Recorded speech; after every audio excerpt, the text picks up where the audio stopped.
This episode is powered by Shocks, the world-leading open-ear headphones pioneer. Big news, Shocks Black Friday sale is here with up to 32% off site-wide. Go check it out via the link in our show notes and use the code IRP15 for your exclusive listener discount.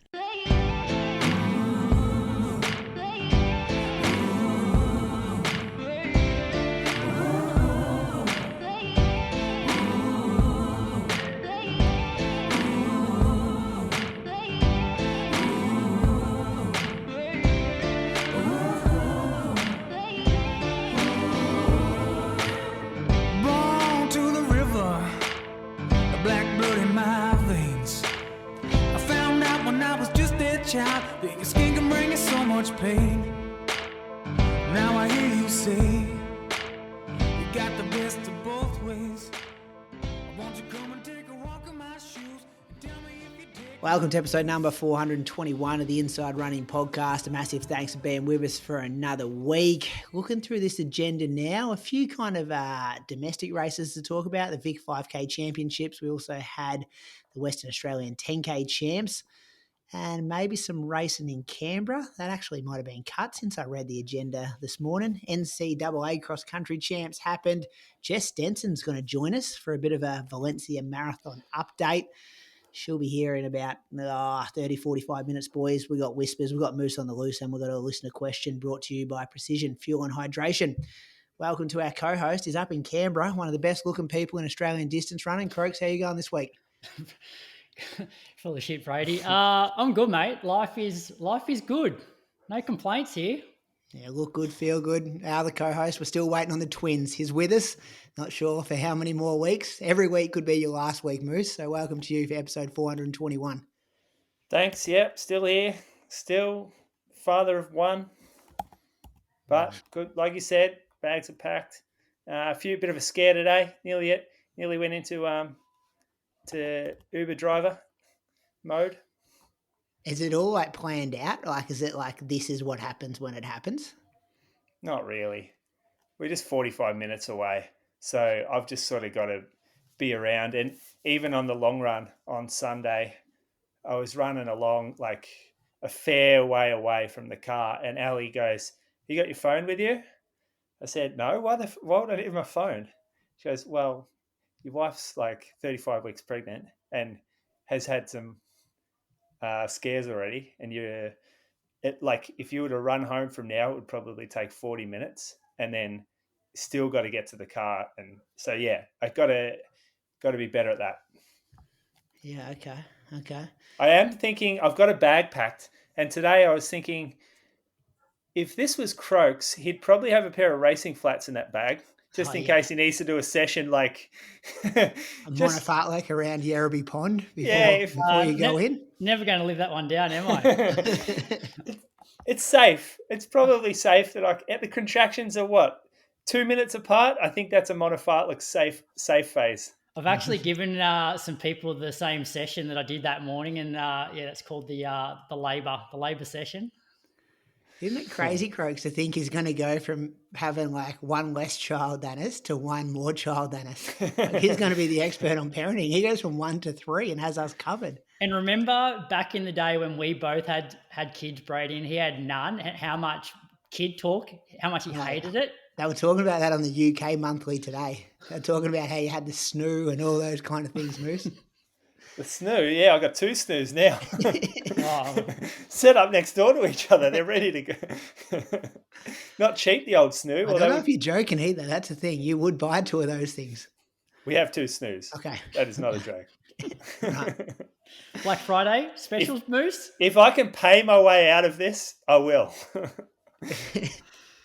Is Black Friday this Friday? It feels like everyone's been having sales for like weeks. Friday sales. No, I think it was last Friday, and it's not even been yet. No, it's not. Okay. Oh, don't get me fucking started on Black Friday. It's that time of the year again, Moose. This is Moose on the loose.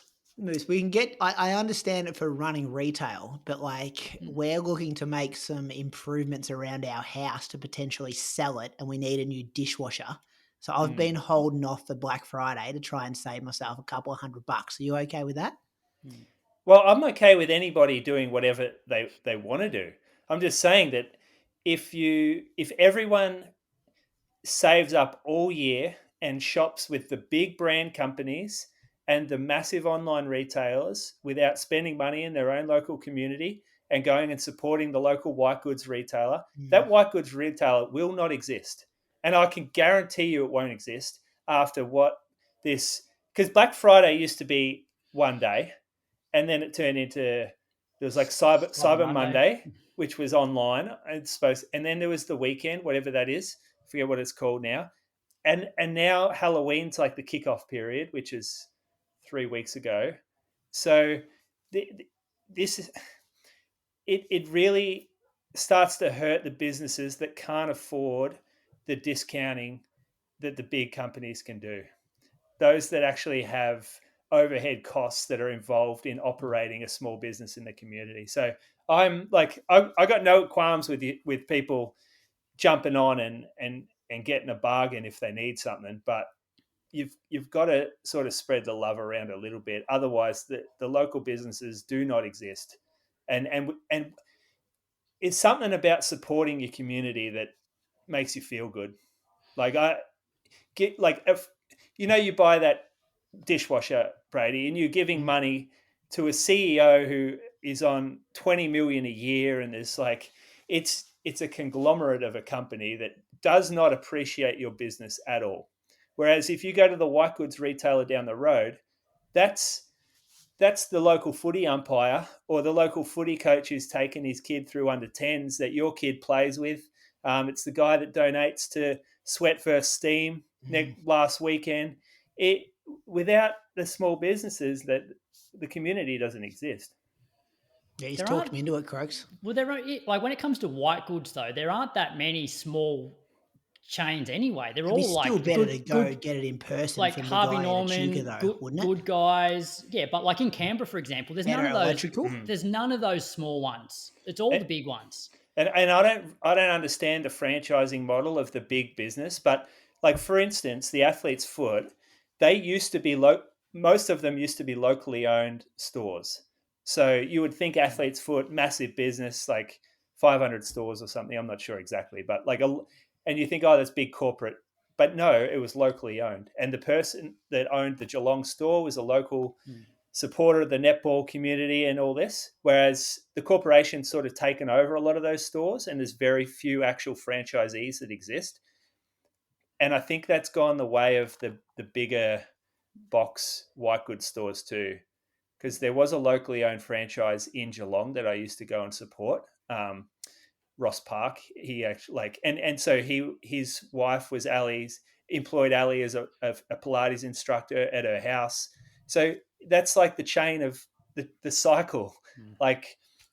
Anyway, we bought a vacuum cleaner. Did you, Croaks? Yeah. So but you're not waiting until the actual Friday at all. It's been happening. It's been like these sales are like a 2-week thing. Okay. So. Right. It's more than a 2-week thing. I can tell you right now, I know when they went on sale. The best stuff goes on the Friday, though, doesn't it? If you jump the gun here, Croaks, you could have got it a bit cheaper on the Friday, the vacuum cleaner. No, I think all their sales like go up until like the 3rd of December or something like that. Like they're on sale now. Okay. Do you know, like on the weekend, right, it was about 10:02 a.m. on Saturday. Our store opens at 9 o'clock. And I had a staff message me saying, hey, just wanted to check, like we've had 3 people in the store in the first hour that have asked just to try shoes on so they know what size they are so that they can go and shop on the Black Friday sales. Just what do you want? And the question was like, what do you want us to do in that case? They've flat out told us they're not going to be buying any shoes from us. They just need to check their size. And the staff are like, we still want to be nice to them. Like the whole goal of our store is someone leaves having a great experience, no matter if they buy shoes or not. But at some point, the staff feel like they just keep getting kicked in the guts. Like this, it just doesn't seem fair to them. And it isn't. So that's a hard situation. Like, do you, like, we don't want to stop people coming in and chatting to us and like having the ability to sort of show people that we're quite knowledgeable and we can help them, but at the same time, it's taking the piss, really. Well, I think that's also a separate issue to, you know, going down to Harvey Norman and just buying something. Like the fact that they've, like, because if I go into like, I've already done my research, I pretty much know what vacuum cleaner I want to buy. You go in there and you just say, is this one I should be getting? I'm not going to go somewhere else. Like, I'm pretty much, yeah, because they're much of a muchness from a price point of view anyway, because they're all on special. But the fact that somebody's come into your business, taken time away from your staff, and there's been no reward as a result, that's a different issue. Yeah, with the intention to do that from the beginning. Yeah. And like it happens regularly, but it never happens more than in this 3-week period. It used to be this week period or this weekend. Then it was a week. Now it's 2 weeks, and now it's like it's a war zone out there for us anyway. So I hate this time of year. I'll be perfectly honest, I hate it. I can't wait to see the back of next weekend, and everyone goes back to normal again. Yeah, that's so shit that people do that to you. I'd feel too bad. I'd have to buy at least a couple of gels or something. Like I told you last week, I was a yes man writing back to every email I got, but it would break my heart doing that. I wouldn't have the balls to do it. Especially when you're getting, like, if you're in the running community and you're doing it to other runners, it's not that I don't think there's many people from like the hardcore running community doing it. No. And even then, like, someone might morally not understand like that our store is a small business, and like that, like the staff have an actual, like, although the staff don't get commission on sales, there's a certain amount of pride they take with their work, and they like helping people, and it's just not rewarding when you're having someone take the piss out of you like that. It's like getting just walked all over, and it's like if you haven't ever been in that situation, you probably don't understand what it feels like. All right, let's talk some training. Croaks, do you want to go first this week? Yeah, I can do that. What have you been doing? Well, more running, less cycling. So yeah, things are going really well. Like, I'm loving running. It's coming quite easily, given, I guess, how little running I've done over the last 3 months. So kicked off on Monday after work, went out for about 50 minutes at 4:20s, just around Mulligan's. Then Tuesday morning, jumped on the bike, did 6x6 minutes with 2 minutes easy. So that was, like 90 minutes in total with warm-ups and cool-downs. And then gym that afternoon before going to the track for training. Then on Wednesday, did an hour at 4:22s.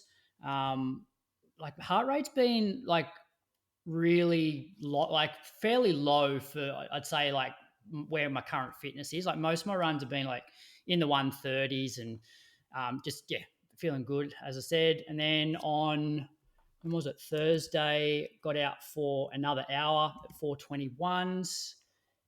And then Friday morning did my second bike session for the week. So it was just a like, you can just go into the app and just choose like a pre-programmed session that sort of caters like for wherever your current fitness sort of level is. So this wasn't overly difficult. It was just a progressive one where it was like 6 minutes steady, 3 minutes a bit harder, and then 1 minute hard. So like sort of 10 minutes and then 3 minutes easy between the sets. Then that afternoon, went for a run. First time in the Vomero Premium. Had Lily on the bike, so we just did like a lap around Yerrabee Pond. So this was all bike path, and this was definitely the fastest I've run since coming back. So I did 46 minutes, 4:06s.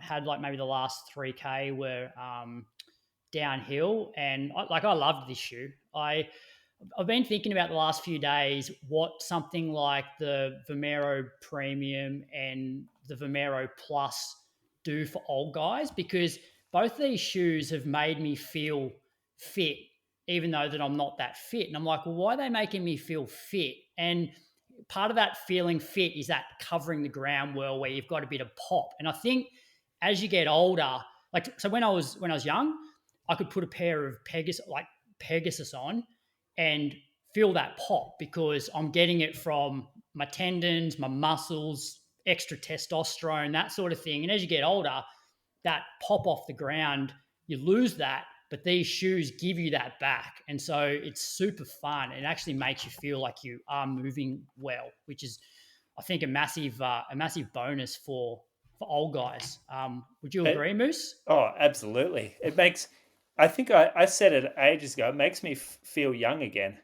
Is this coming off the ground with just a little bit more velocity than what you're used to, and just that little bit more vertical you get. Yeah. Oh, it's a delight. Well, what that vertical does is it gives you time to get your feet back underneath yourself, where you feel like you're hitting the ground in the right spot. Whereas if I was just wearing old shoes, I would just feel like I'm not getting any vertical at all, and then I'm probably landing out in front of myself. And love this shoe. Like, I didn't find it, like the pop you get from the shoe more than makes up for the extra weight. Like, I certainly didn't feel heavy.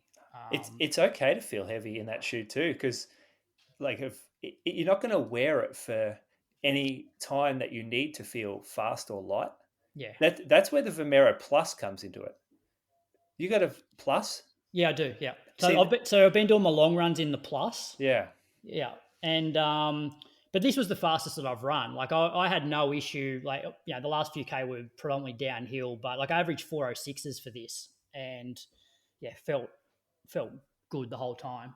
NordVPN has partnered with the Inside Running podcast to offer you an amazing discount. Head over to nordvpn.com/inside running to get a huge discount off your NordVPN plan, plus 4 additional months on top of that. Think of NordVPN as your personal bodyguard for your online activity. It encrypts your internet traffic, shielding your personal information from those prying eyes and online criminals with state-of-the-art encryption. It can help you book flights and hotels for your next race, as well as when you're over there, you can connect to a NordVPN server in your home country and safely enjoy the content as if you never left.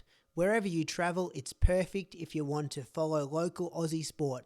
With NordVPN, you can access all your streaming services from back home. Don't forget, there is literally no risk with your 30-day money-back guarantee. Give it a try, and if you like it, great. If you don't, they'll issue a full refund, and you can pretend the entire situation never even happened. Check out our link, nordvpn.com/inside running, to get your subscription started today. You can also find the information in the episode description and the link in our social media bio. So I think I could definitely get rolling in this shoe if I had to. You wouldn't wear it at Mulligan's though, would you? Well, I haven't worn it yet. Path? No, like I'll probably stick to the bike paths with it. Like I will wear it in Mulligan's just to see what it feels like. But Mulligan's is all right. I've got other shoes. Yeah. It's not. Yeah, it's a pretty nice surface, Mulligan's. But no good for you, Moose, on your trails, because I heard you on Shoe Geeks. Yeah, but I also have pretty weird mechanics. Like I load the outside of the shoe pretty heavily when I land, which creates instability. I don't reckon Croaks, and I'm also probably 20 kegs heavier than Croaks. So there's a lot more force going into the shoe. And if I land on the corner of it, I just get a lot of like travel down the side wall of the shoe, which means that the ankle has a higher chance of rolling. And I've had that a couple of times already. So I actually drive now. You might have noticed my runs are different than what they usually are. I drive to roads that are smoother so I can wear that shoe. That's how much that shoe helps me on recovery days. Yeah. So that was Friday. And actually, I was surprised how good I felt Friday afternoon, given I had done like a bit of a quality sort of bike session in the morning. Saturday, Viv went to Wollongong for the races. So I had the kids and it was like athletics and birthday parties. So I just did 10K on the treadmill. Actually went out to watch the ACT 3K champs that night. Decent turnout. I'll just quickly go through the winners. So Charlie Chandler. Do you know Charlie Chandler? Moose, Yes, I do know Charlie. Yeah, Charlie is part of that younger crew coming through. He actually used to live down at this place called Cave Hill Creek. Yeah, Which, I met his old man. We went on school camp there. yeah, yeah, it's a pretty cool place down there. I think we used to host a race there called Run the Mount. You remember when I used to do that? It would have been early days on the podcast. There was a trail running race we did down there. So he took me out. He was on the bike, and I went for a run and took me through the trails there. It's beautiful. There you go. So yeah, he's up in Canberra now. So he sort of does some training with Dick's group, and but he's been injured pretty much the last year. So this was his first race in over a year. He came out so just before I hurt my calf, he came out on the bike for one long run, which is pretty dedicated to be on the bike for close to 2 hours. But he won in 8:33. Philo Saunders, who's 49 now, he finished second in 8:38, which I thought was a pretty impressive run. I reckon it's only 3 seconds off Scotty Westcott's probably over 45's 3K record. And Addison Hart won the women's race. She's only 14 in 10:14. So thought I'd cover those results off now. And then on Sunday, which is yesterday, got out for 21K 418s in the Vomero Plus. Just had the headphones in. And actually, that's one other thing I want to talk about. Remember, we got given a couple of pairs of Shocks headphones ages ago, and I don't think we've ever really spoken about them, but I've been using the Shocks Open Dots 1 and for like all my runs, all my gym sessions, and I absolutely love them. They're like super lightweight. They like just clip onto the back of your ear. They're super small. There's no left and right earbud. Like you can use either earbud in either ear. Have you guys used those? Yeah, I love them. I bought Brady's off him. Oh, okay. I lost mine, and I'm like, I'm devastated. I want another pair. And then Brady said he hadn't used them. I hadn't opened mine yet, so Moose said, "Can I have them?" Because we got the Open Fit 2 You didn't give Plus. me cash, did you, Moose? I'm pretty sure I didn't accept the cash. I really tried to give you cash. Yeah. I just can't remember if you took it or not. No. Sure I was you took like, it. "You're a good fella. You can have my ones," because they sent us like 2 or 3 pairs. Yeah. So I knew Pretty I had sure other you ones. took my cash. I wouldn't. No, I definitely didn't take it. Carly was there. You know where it was? It was at the bar in the Gold Coast. Oh, yeah, actually. I do remember. You didn't take my cash. Didn't take your cash, but thanks for offering, and thanks to Shocks for sending us some headphones. Yeah, so we got the Open Fit 2 Plus, but I haven't really worn those ones because I just find these other ones just so convenient because they're so small. The only thing they don't do is there's no sort of button to skip a song. But in terms of just going to the gym and running, they're just, they're so small. Like, so do yourself a favor, go and get a pair. I think we get a bit of I think there's an IRP 15 for an extra discount on top of the Black Friday specials. So yeah, they're sponsoring this week's episode. Are they? Okay. Yeah. Actually, just let me check that. Yeah, November 26th. This will go out. Yeah. Okay. Shocks. Yeah. I just thought because they're like 35% off as well, isn't it? Plus we have a discount. Yeah, they have a discount on their website. Plus then whatever. Yeah. I did the reads for it last week. You'll hear it inserted. Maybe not if you're on Patreon, but you'll hear it inserted if you're listening.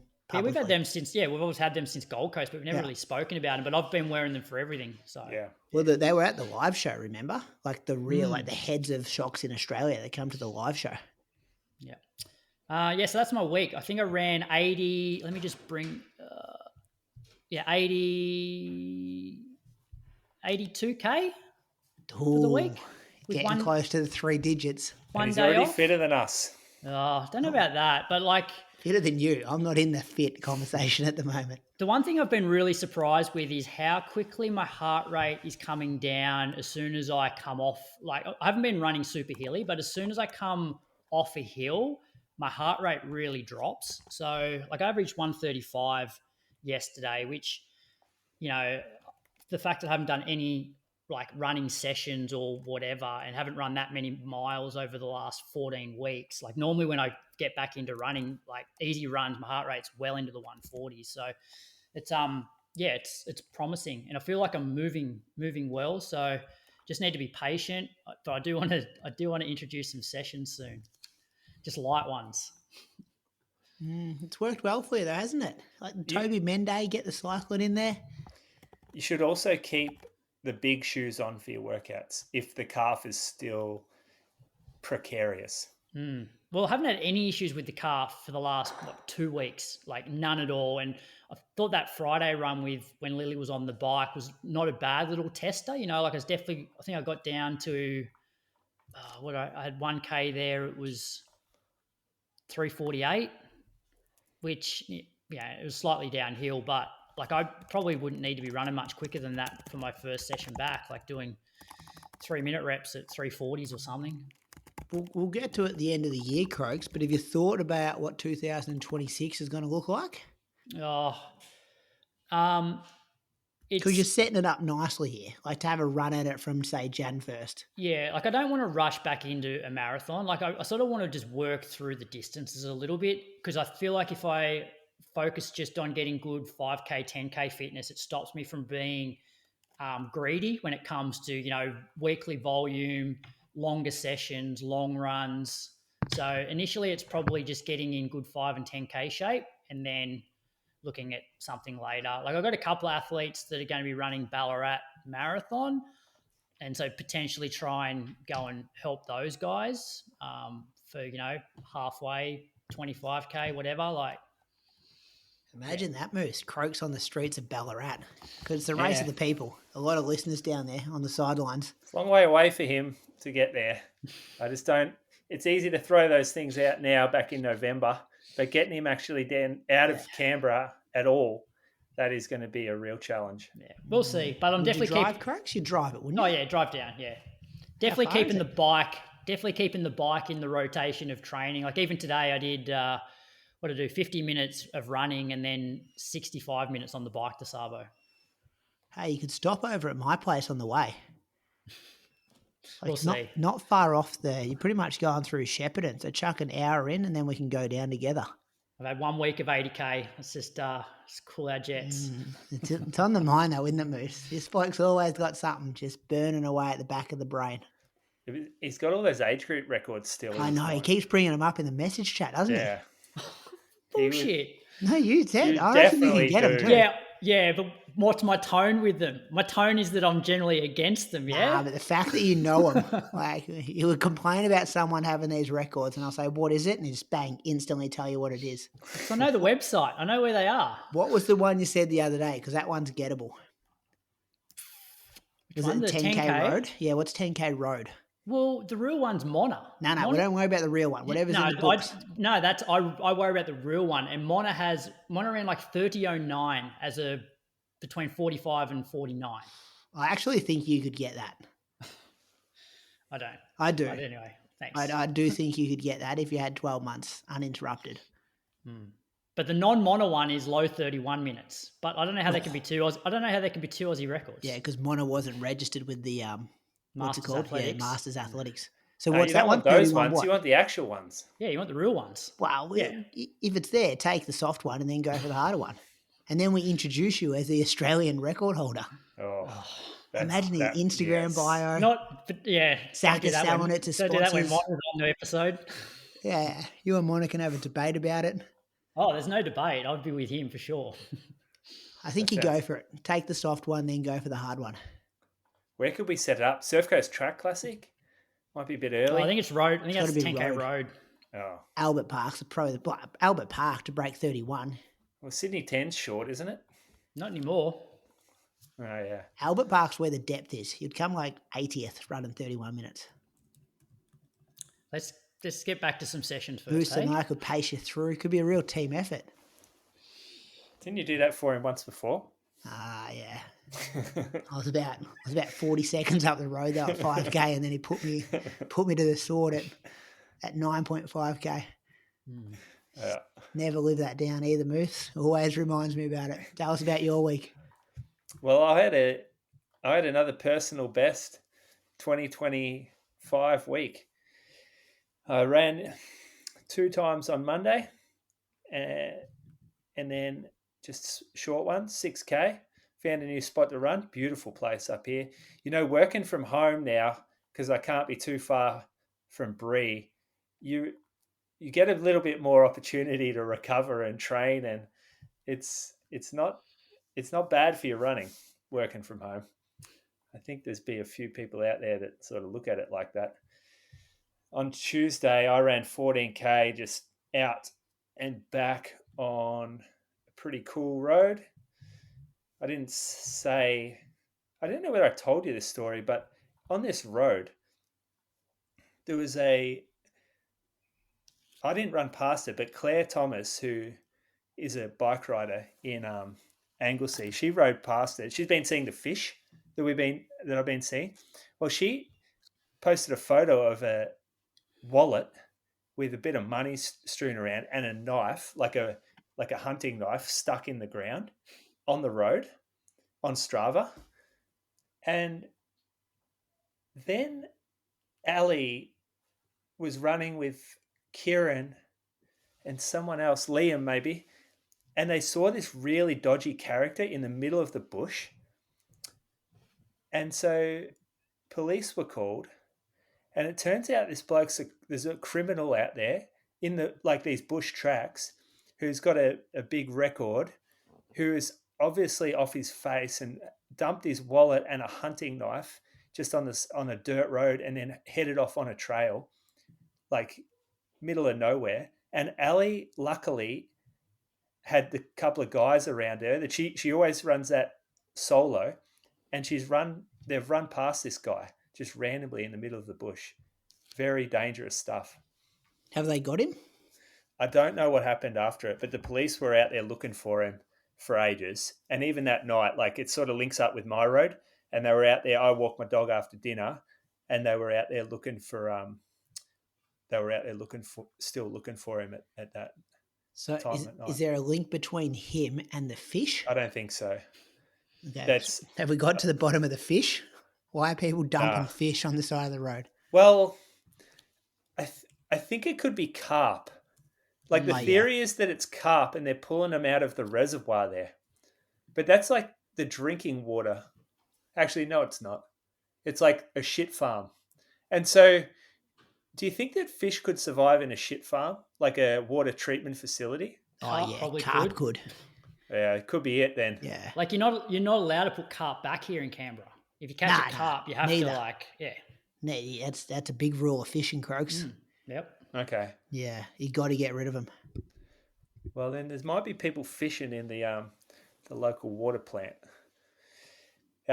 Wednesday, we went and did a workout. So Liam Coghlan was in town still. Don't know how he spends so much time off work, but he was. Ali was kind of sick, had a sinus infection. So she decided, so we went out for a warm up. She was still like iffy on whether she would do it. It was a 45-minute tempo with the instruction to be about 5 beats below your threshold. I was going to do it with Liam. We did it on this loop.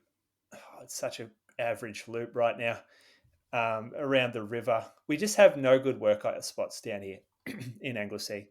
We have the best easy running spots ever and the best long run location, but you just cannot get a good workout location. So I did it on this, and it was just real slippy. It's sort of branches hanging low. At one point, you got to duck right down to get under these branches, and I hate it. But I ran to heart rate, average 165, which was good average for me. I started out probably a little bit hot. 3:29, 27, 24, 30, 30 for the first 5K. And then after that, the heart rate just sort of gradually increased, which meant I had to slow down, which I didn't love. I remember doing these tempos like, would have been like 5 to 10 years ago now.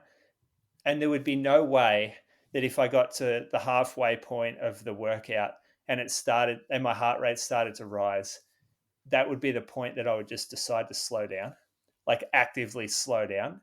That would have been the point back then when I'm like, perfect. This is when it starts to get hard. Like, this is where I get my toughness training in. And this is why we do it, right? This is where we push. We get to work hard, finish strong, know you've done a workout. And we don't really do that anymore because we've got this heart rate guiding us. So it's actually a really, really easy workout when you've got a maximum heart rate to stick to. So I got to 5K. I went up a hill. I'm looking at my watch like, oh, slow down, slow down, slow down. And there's just no point that it gets hard, because you just don't let yourself get in a point where it gets hard. And I finished and I said to the guys, I'm like, that was too easy. Like, maybe this is like back then I was running pretty good marathons compared to my other distances. Like, there was something about what I was doing in training that made me good at the marathon. And I don't feel like there's any practice of toughing shit out anymore. And I know, I know it's not good for you all the time. But if I get to a point in a race and things get hard, I don't want to have this thing in my mind like, oh, just let your heart rate go down, just slow down a bit, just recover. There's got to be a point where you're like, practice digging in.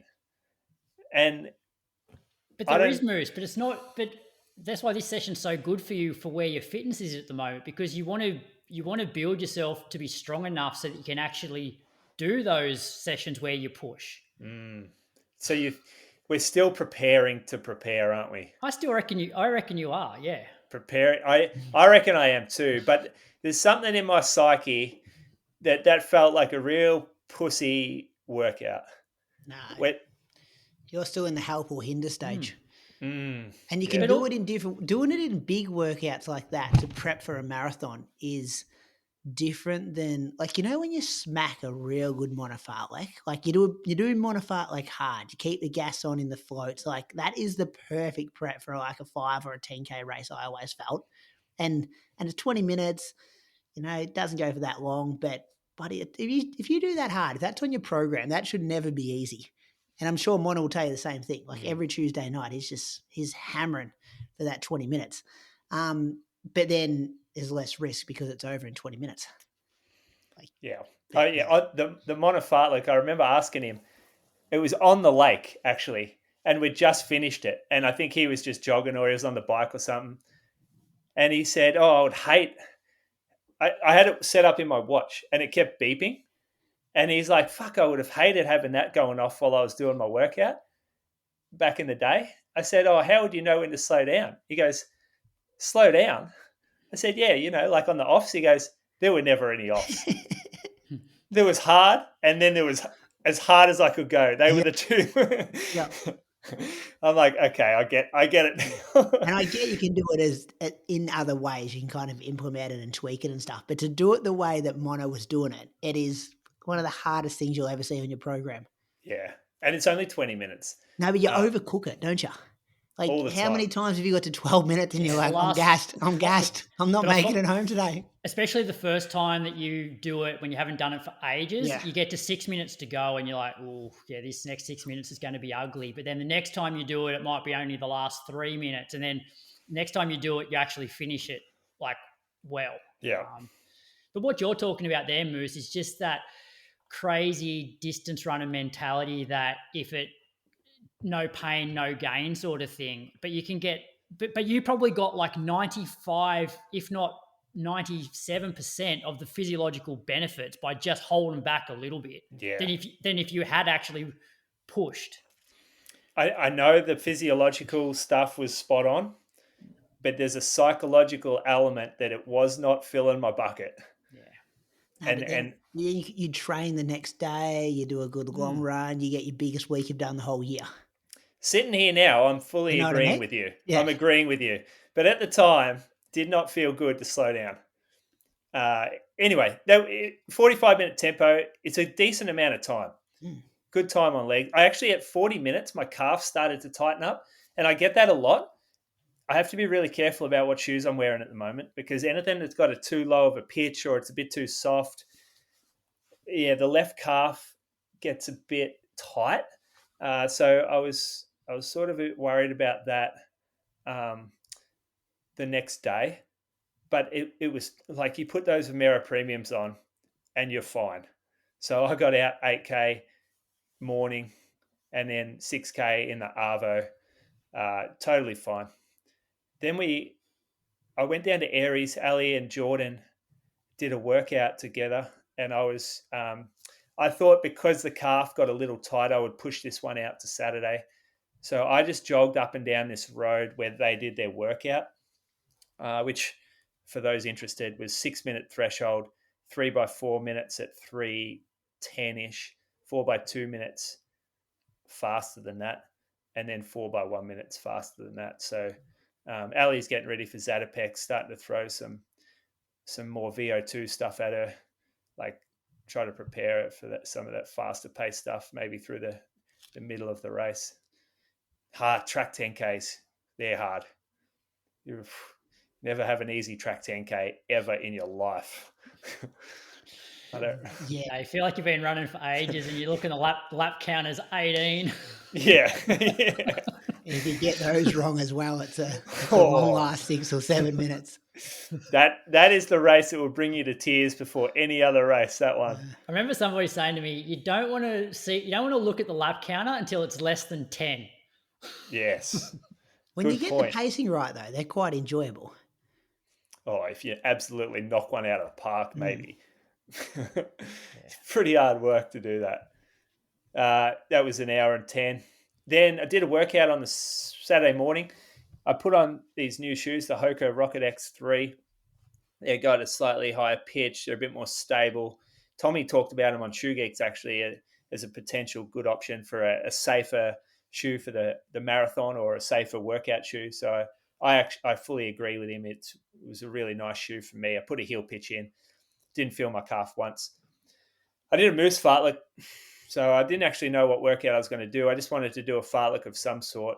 And then I did the warm-up, did some drills, went into my watch at the workouts that were available to me. I'm like, I got this one, threshold with some fast stuff. Then I got this one, moose fartlek, bang. Can't go wrong with it, boys. This workout you can do anywhere. You can do multiple different variations of it. And for a workout where I didn't want to knock it out the park, I thought, just run the 3 minutes at threshold and run the 1 minute at like 10K effort. So that's what I did. Again, it was on this shit loop. Bloody hate this loop now. I'm never going back there for a workout.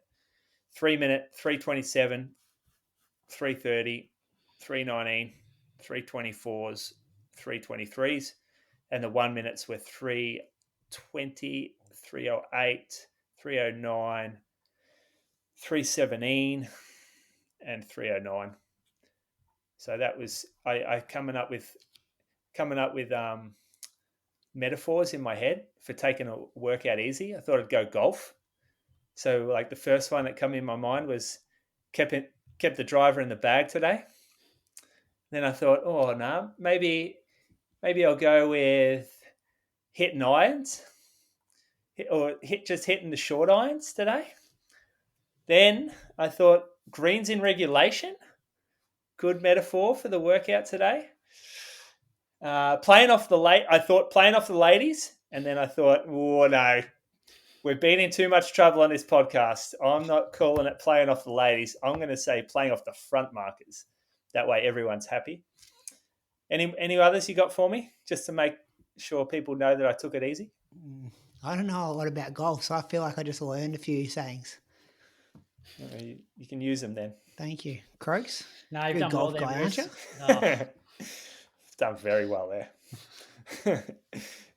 Jogged in the Arvo 6K, probably didn't need to do that, but the dog needed a walk. Then got up on Sunday morning and went down to the long run. So Surf Coast Track Club, met down the Info Centre in Anglesey, ran 30K, was very comfortable today. This was nothing really got going on this run, perhaps a little bit at certain point, but everyone sort of held each other accountable. There were a few attempted breakaways off the front, but no one really got too caught up in chasing them down. So we did a fair bit of hills at the start, and then we dropped down, did a bit of flat stuff, and then we ran up some pretty crazy stuff towards the 26K mark, and then finished downhill. So I felt really good. Had 120 grams of precision gel on this run, 190 and 130. So that's in 2 hours 15. It's like 55 grams an hour. Probably could have done more. Didn't have any gels though. Can you believe that? I own a running shop. Forgot to get gels. Just that is dumb. Yeah, simple 120. mistake. What did I roll? 120. I reckon it was over 120k for the week. That was 125, wasn't it? 127. Whew, Yeah, 127 I moose. know. Just for Tell the me year. about it. 10 Look more at the weeks of blue that, bar. Moose. 10 more weeks of that. There'll be a few down weeks in there. There's Have a a down down week week. this week. This week's a down week. I got a 5k on the track this Saturday. I wouldn't have the down week until the twins arrive. There could be a down 8 weeks coming up. I'd be banking as many Ks as you could until the twins come. I got a treadmill. So it depends how much I love running. We're going to find out pretty soon, I think, how much I love running. Are you expecting to put them in a cot or something so you can run on the treadmill and still supervise them? No, this is going to be like the after hours stuff. This is going to be like put them down at night. I don't know what time they go to bed, and then just jump on the treadmill at like stupid o'clock. I don't know what time they go to bed. Well, I don't. Who knows what time they go to bed now? I don't think they know what time they go to bed for the first 3 months, do they? They go to bed when I say they go to bed. All right. It's going to be an interesting listen, Croaks. My week was pretty straightforward. I did 2 by 12 minutes with 90 seconds walk between. Having my notes on Strava, that's the first time I felt like I was a runner in a while. 12 minutes, you can get some rhythm up. It feels like you're going out for a decent amount of time. That was good. Covering the ground well. Tuesday, I did 60 minutes on the elliptical. I finished watching the documentary The Greatest Showman, Matchroom. You guys seen that on Netflix? I think you'd both enjoy it. It's about boxing promoters. People in the UK will be familiar with Matchroom, I think. I don't really follow boxing or darts or pool and stuff, but they're the managers and the promoters that put on these events, but they also manage the athletes, the boxers. So it's the puppet masters behind the scenes, getting these big fights. They're the ones up there on stage. They're talking heaps of shit, going to Abu Dhabi or whatever for these big cards. And yeah, I like all that behind the scenes stuff. But that Eddie Hearn, have you heard of him? He was the main guy. He's it must be his dad's business, or it is his dad's business, but he's kind of the guy who's running the show now. And they what, Larry King? Was it Larry King? Not sure, to be no prior knowledge. I just clicked on it and it was easy viewing on the elliptical. But they've just, that Anthony Joshua and one of the Paul brothers. They manage that Anthony Joshua.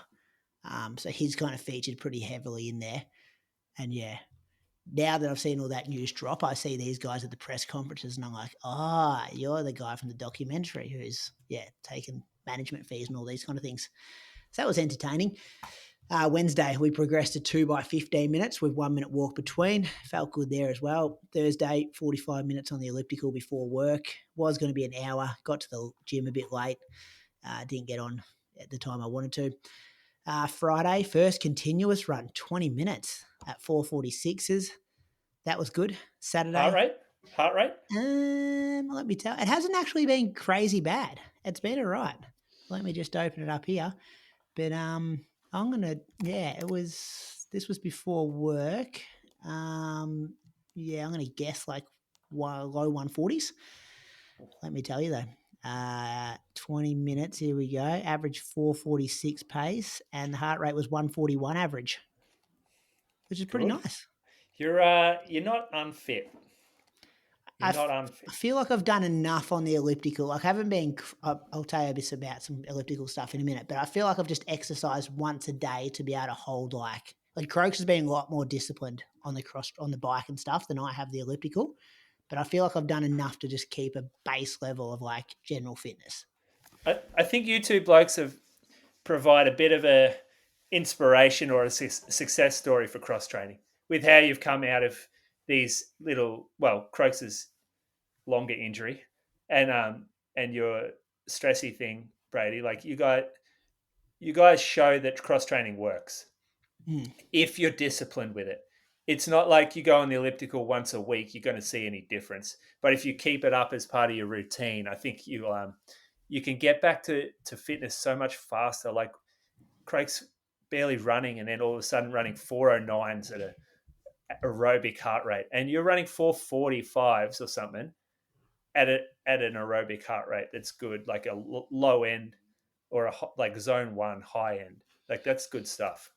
Thanks, Moose. It's one of Thanks, the nicest Moose. things you ever said. 20 minutes does go pretty quick though. Like I don't give mine much of a chance to get up there, but Saturday I did 60 minutes as well on the elliptical, and then Sunday I had 25 minutes continuous at 446s, and I parked out the front of the gym, did the 25 minutes, and then I got on the elliptical and I did 2 hours on the elliptical. I watched the movie Roadhouse. You guys watched that? Oh yeah, the new one or the old one? Oh, the new one. I didn't know there was an old one. Is there an Patrick old one? Swayze? Are you kidding? Yeah, never heard of it. Never seen it. I was thinking the old. I didn't know there was a new one. The old one is incredible. So much better. The new one, shithouse. I think it was like 50% on Rotten Tomato, but a pretty easy elliptical viewing. Like action, good soundtrack, like a lot of stuff happening. So, can I give you the best elliptical or like treadmill movie ever? Yeah, well, this is in your opinion, but I've got certain criteria that you need to hit here, because I tried to watch that Sprint, the Netflix, like the sprinting, like Drive to Survive. That's no good. But then, give it to me. What is it? Warrior. Yes.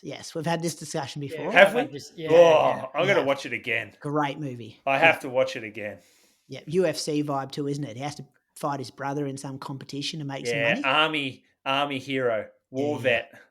Yeah, that's where I saw this one, and I'm like, oh, this is going to be similar to that. But what about, have you watched it? Like Conor McGregor's in it? Worst actor. I don't like that bloke. No, I did think that. Like, hasn't he been in trouble with the law and stuff as well? Like, not probably the guy you want to be in a movie. But anyway, maybe I don't know the whole thing. I was feeling a bit like, because I was like, I'll do an hour, and then I'm like, I'll get to 90, and then there was like half an hour to go in the movie, and I'm like, I'll just do 2 hours. And I did run across the road to the servo just to get a Coke, like 70 minutes in, just to give myself some sugar. But it was good. 21K for the week, boys. We're on the continue. I actually was real naive about, like, I was like, okay, you get a stress injury, you have 6 weeks off, maybe do like 2 weeks of building back into it, and then you're fine. But it is like a slow process, and Paddy's really good at it. Like, and every time I go for a run, he like checks in. Like this morning, I would have uploaded my run 30 minutes, and he was in my DMs like 5 minutes afterwards, because this was the first back-to-back continuous days I've done. So it's all about jumping through the hoops as you go. You coach? No, well, return to run coach for sure, because I would have no idea about this. Like, I can, and even in my own coaching, I'm always like, if someone has a niggle or something, it's like, get the sign off from the physio first, and then I can worry about getting yourself fit. But I'm still guided by Paddy here about, what's it going to look like? Like, when can I go every day? When could I start doing? I feel like I could do 60 minutes now. Like, when do I add workouts in? Like, all that stuff is, I know what workouts to give myself when I get going, but I need the AOK to do the workouts. Yeah, it's good though. Feeling like a runner. Hot though. Gonna start it's gonna be hard. It's 36 degrees up here today. What? Yeah. Are you kidding? Not kidding at all. Yeah. It's like 19 here. I actually looked at Anglesea weather today just to be like, I wonder if Moose is having this this heat wave as well. Yeah, it's still 29 here at the moment, and it's like 8 p.m. I ran in a long sleeve. Yeah. 31 tomorrow, then it goes 24, 24, 28, 24. Yeah. It's insane. It is. Not that far away either. But anyway, let's thank some Patreon supporters. Croaks, I reckon Jess Stenson's about 4 minutes away, so we could time this perfectly. Who have you got? I've got Jack Studden. He's from the UK, and according to Strava, he's run 1944 for 5K while listening to Creedence Clearwater Revival. Interesting choice for a hard 5K. 42 minutes for 10K, 141 for a half marathon, and 327 at last year's London Marathon. Pretty sure he's the owner of Boiler IQ, and they specialise in servicing and the installation of all domestic gas boilers. He's been very quiet on Strava over the last few months, so hopefully you're okay, Jack, and thanks for your support. Much appreciated. Thanks for your support, Jack. Moose, who are you thinking? Tonight I have a very limited shout out. Nathan Russell from Ottawa in Canada. Very locked down, but he follows Ali, Croaks, and who? And you, Moose. And me. Yep. Doesn't follow Brady. Well, not a like you know how you put their name into Strava and it says mutual people that they follow.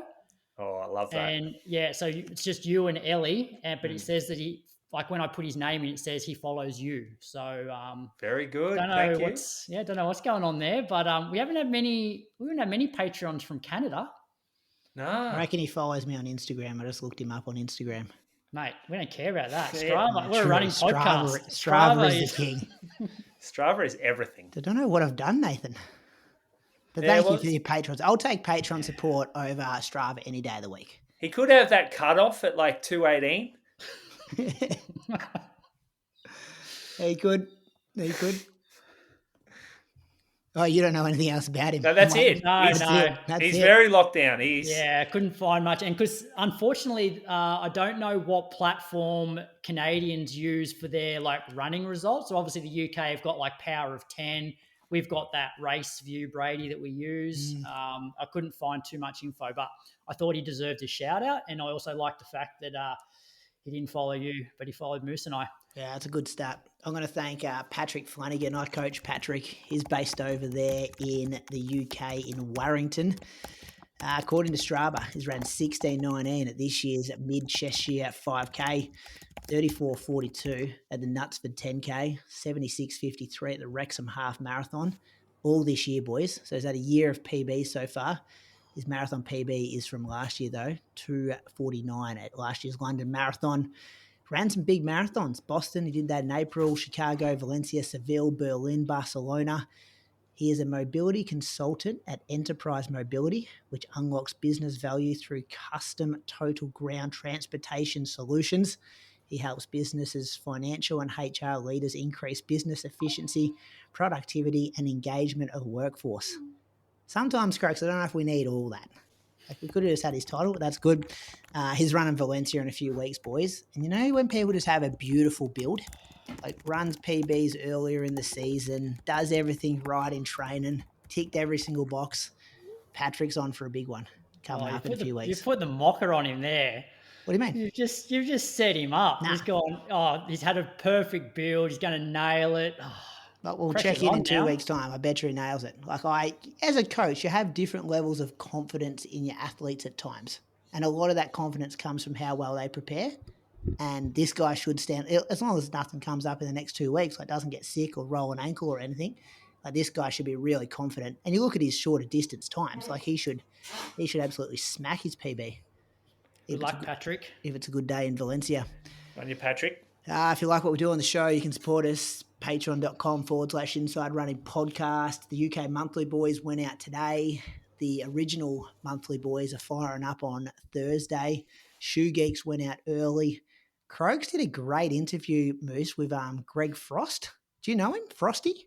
Never heard of him. I reckon you would have heard of him. You would have seen him on the roads at Ballarat when he ran 2:28. What a good talker, though, Croaks, wasn't he?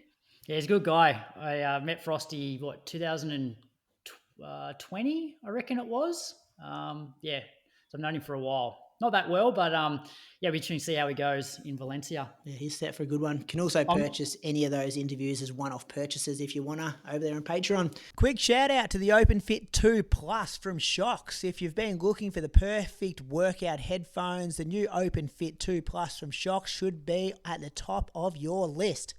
Open ear design keeps you aware of your surroundings, ideal for people always on the move. They're designed for secure, stable fit that stays put no matter how hard you train, yet still feel comfortable even through the long sessions. Dolby Audio gives you a deep, detailed tones and immersive clarity, perfect for music, podcasts, or a long-run playlist. The Shox Black Friday sale is now live with up to 32% off.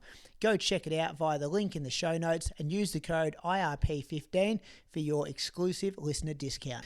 I'm also interviewing Rob on Friday afternoon with his exercise physiologist that's in charge of that study that Rob's been doing. So he's going to come on and talk through the study, and Rob's Rob's results, see whether he's actually improved. I've got one more too that I want to do for Road to Valencia, but Moose was saying, nah, don't do it.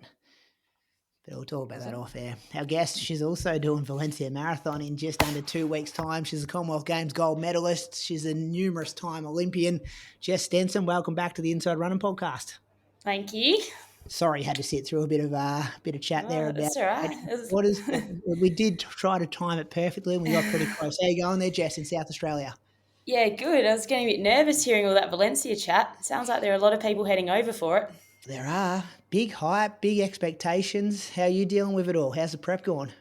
Yeah, a bit tired to be honest, but I guess that's to be expected. It's just that point where you're hanging out for the taper and then you kind of see your program and you're like, oh, I'm still running every day. Like you don't get to fully take the foot off the pedal. So I just find I'm a little bit more reluctant to train in those 2 weeks leading up to the race. It's just bit harder to get out of bed early for the runs. And in fact, I didn't this morning. My alarm went off and I was like, nah, the sleep's more important, which meant I had to jump on the treadmill in the middle of the day. And it's in our shed and it was actually a really hot day in Adelaide. So that ended up being the first heat training session of the prep. We actually haven't had any hot days here in Adelaide this prep. It's been pretty cool. Does it feel, Jess, that Sydney wasn't that long ago? It feels like it's come around quick, the gap between. I was chatting to Ellie a couple of weeks ago and I was saying that I'd found Melbourne like harder than expected when I went out to help pace Caitlin, and Ellie's like, yeah, what was Sydney 6 weeks ago or something at the time? I was like, far out, yeah, it really wasn't. Oh, it might have only been, less than that. And so, I kind of recovered from Sydney and started thinking about the next thing and didn't actually look at the weeks, but it all started feeling like it was coming together probably 2 weeks after Melbourne. So I'd hoped to pace Caitlin to 30 Ks, but I got to halfway. I was like, no, I'm just not feeling it today, and spoke to Cam and my brother Jack, who were in the pack, and they were both confident they'd be able to go to 30 plus. So I pulled out at halfway and focused on training for the next couple of weeks. Did you jog it back in that day? How'd you get back to the start line? Yeah, so I stopped at that halfway mark. You can cut right across. Yep. And basically I got to St Kilda Road and it worked out perfectly. I got to see the half marathon women go past and then watched a fair few of the marathoners, but then wanted to be there at the finish line when Caitlin got there. So, snuck in to the G for her to come. And Jess, you've been happy with the prep. I noticed, I know you don't put everything up on Strava, yeah. but there was a couple of sessions that you did put up where it was had a slightly longer session program, but it's been a busy week. So Adam modified it, and one where you had sort of heavy legs. So fair to say that you've had a few sort of, challenges? Well, I mean, every prep, there's always some times where things don't go completely to plan, whether it be illness or whatever. Fortunately, this prep, I haven't had illness. But it was a bit unexpected, ended up moving house 2 weeks ago. And that was it was a lot, like packing up our house really quickly, moving house, and then there's unpacking boxes. And so there was just a bit more in life outside of running going on. And Adam was really good at adjusting things accordingly. And I think we've taken a slightly different approach to this prep. Often I'm doing a lot of fartlek sessions and we kind of do the long Friday fartlek, slow Sunday run, and then maybe a bigger interval session on the Tuesday, and it's on a 2 week cycle. But this time Adam's just given me some more sort of marathon effort, longer work in my Sunday run. So I had a 15K marathon effort within a long run and then a 20K marathon effort. So rather than going above and below, it's been more just really dialing into that marathon effort, which I think I needed. It's something perhaps I love the fartlek sessions because it changes it up mentally, but to just be in that marathon effort for a long period of time, and also to practice wearing my race shoes in some of those long runs. It's something I hadn't done much before Sydney. And there are a few things about that Sydney prep that were tough, and just I didn't feel conditioned on the day for the course. So that was really hard because I felt like I'd got myself into really good shape for that race and just didn't get to reap the rewards. So hopefully with that prep and this prep, I can pull something together that I'll be proud of. Everyone chats about this Australian record, and you never having really had the chance to attack it. Maybe Tokyo you did, but Valencia is a different story in terms of how fast that course is and conditions and everything. Within our sort of conversation group, the question mark on you is, are you fast enough to run that pace? Not strong enough, but like does it take a 67-minute half runner to run 2:21 low, or can you get away with it being a 69-minute runner? Yeah, it's an interesting one. I think that 69 I ran potentially on a different day could have been like a little bit quicker, but I certainly don't think I'm a 67 low runner. I did have a go at it at Tokyo, but there are a few things still that I felt there was room for improvement. So it's funny, that Australian record, like Benita's, that 2:22.36, I looked at that record for so many years as inspiration, and Benita's an athlete I really look up to as well.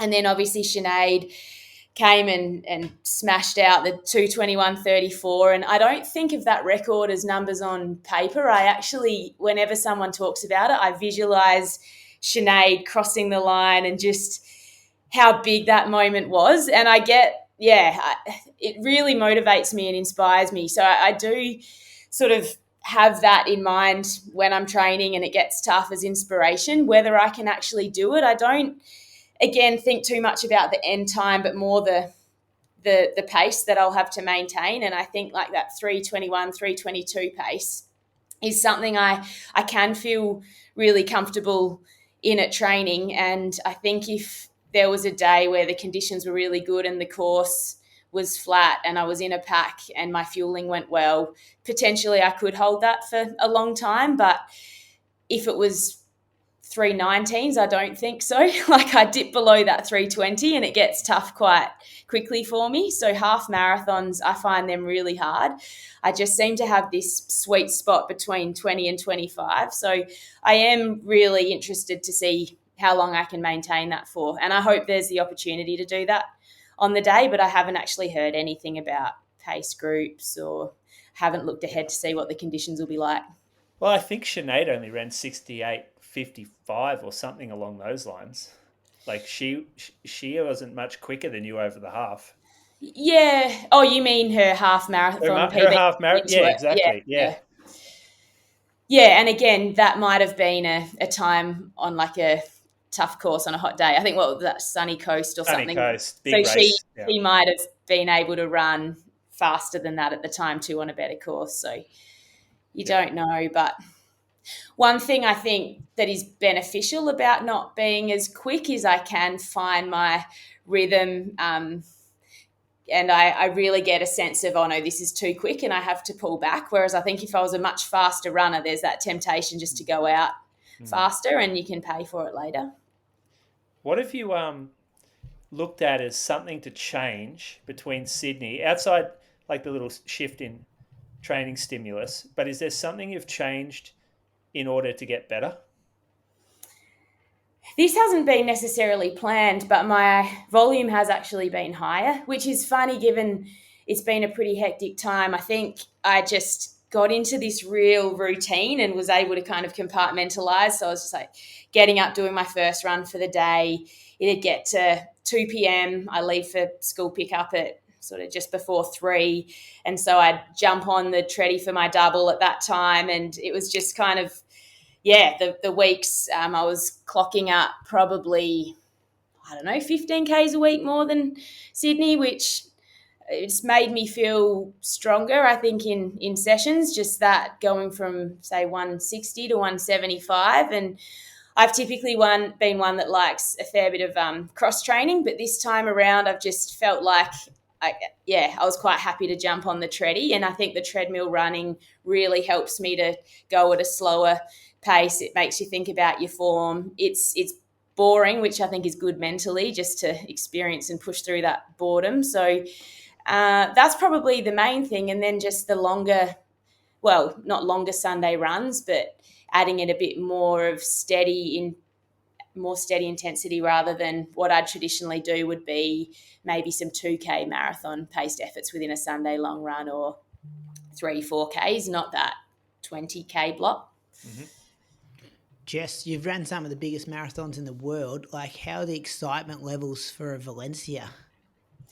It's a funny feeling. Like, I am excited about the race opportunity, but leaving home is hard as well. Like, I haven't been away for more than a week, I don't think. Well, certainly not since Ellie was born. Probably New York 2022. I would have gone away for a similar length of time, and just knowing it's Dylan will be working pretty hard back here with the school routine and his work and his training and his coaching so I'm a bit nervous about that aspect, but really excited to experience Spain. The last time I was there was 2011 actually for the World Cross in Punta Umbria, and it was funny. Like, I remember being so frustrated with the siesta in the afternoon. That's when I sort of wanted to go out and about and the whole city or town shut down. So I've just got to embrace that this time around and rest, I guess. But I'll be staying with Haffy and another athlete from Team Tempo, Noah, who's from Queensland. So it'll be good to have those two for company in Madrid and then head into Valencia a few days before the race. Yes, a couple of other Aussie girls racing. Yes. Do you ever focus on them during the race, or will you just be doing your own thing? Because obviously there's so much hype about that Australian record, and there's no doubt that, both yourself and Izzy are, capable of probably doing it. Jen's probably not quite there at the moment, just coming back from giving birth, but, there is a lot of eyes, I suppose, watching you two. Yeah, it's great that there are a few Aussies heading over for it, and I think we'll potentially all approach it a bit differently. So it will be really interesting to see in the race how that pans out. And there'll be a couple of Americans as well, Kira D'Amato. I think Emma Bates is still doing it, Lindsay Flanagan, and then there's Charlotte Purdue as well. So, yeah, I think we'll all be on the start line together, and when the gun fires, it'll be just so interesting to see if there are different packs or if we all start together and what happens. But I do like racing when there are other Aussies and a few familiar faces around. First K is pretty crazy over there, Jess, because you get all the sub-elite fellas who think they're 2:11 guys as well, and probably go out at 2:11 pace for the first 10K. And probably no crazier than the Tokyo start. That was chaos. Yeah. You know what you're signing up for. Or Sydney with Moose, thinking he's a 2:14 guy again. Downhill start was pretty wild actually at Sydney. But yes, fortunately, even though Sydney was a really tough race physically, and I guess that ends up being mentally as well, it was such a good experience. Like, I came away from that just so keen to have another crack at it one day. I really loved everything about Sydney. Unique course. What else? What shoes are you going to go with, Jess? I think I'll go with what I wore in Sydney, which is the Tokyo Edge. Haven't given... I wore the Paris Edge in Tokyo, and they worked well for me. But I find when you get in the Tokyo edition, you just feel a bit poppier and the pace does come a bit more easily. I'm still not sure how that serves me in the back end of the race, which is why I was keen to do some longer runs in them. I think I've got a real sweet spot in that particular shoe, and when I get fatigued, I'm not always hitting it. So I've really been concentrating on where I'm landing in that shoe. And, hopefully it'll take me to the finish line, in a good time in a couple of weeks. What about carbs an hour? What are you doing there? What sort of... I think the aim's around 80, but it's hard. I don't have much of a thirst drive, particularly when it's not hot. So if it is cool in Valencia, I will be... I take gels every 10Ks typically at the beginning, and then even increase that a bit in the second half. And I do take the 160, a couple of those. So they've got the extra, the 40 grams as opposed to the 25 grams of carbs. I'll I'll find it difficult to drink if it's cool at the beginning, but I'll just have to make myself do it to be able to hit those targets. So I typically take the more dilute Morton as opposed to the concentrated drink mix. But yeah, I think we're going to have a crack at the more concentrated one for this race. So I've been practicing a bit with that. You mentioned a couple of those Americans, Jess. Have you studied the elite fields? I've just got them open in front of me now. You got Parizo, the 2:14 lady, Jeptachir, 2:16. I don't pay too much attention to the teams. But yeah, when I looked over the list, I just saw the familiar names. But yeah, certainly at the pointy end, it'll be interesting to see what they can do. It's the three Australians have literally 1, 2, and 3 like on top of each other, so close together. We've got 2:22.56, and then Izzy 2:22.59, and Jen 2:23.08.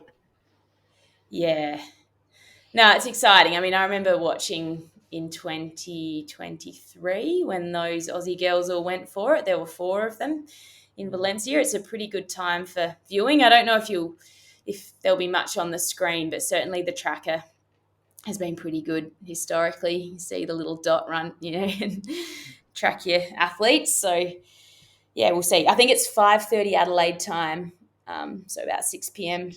Eastern Standard.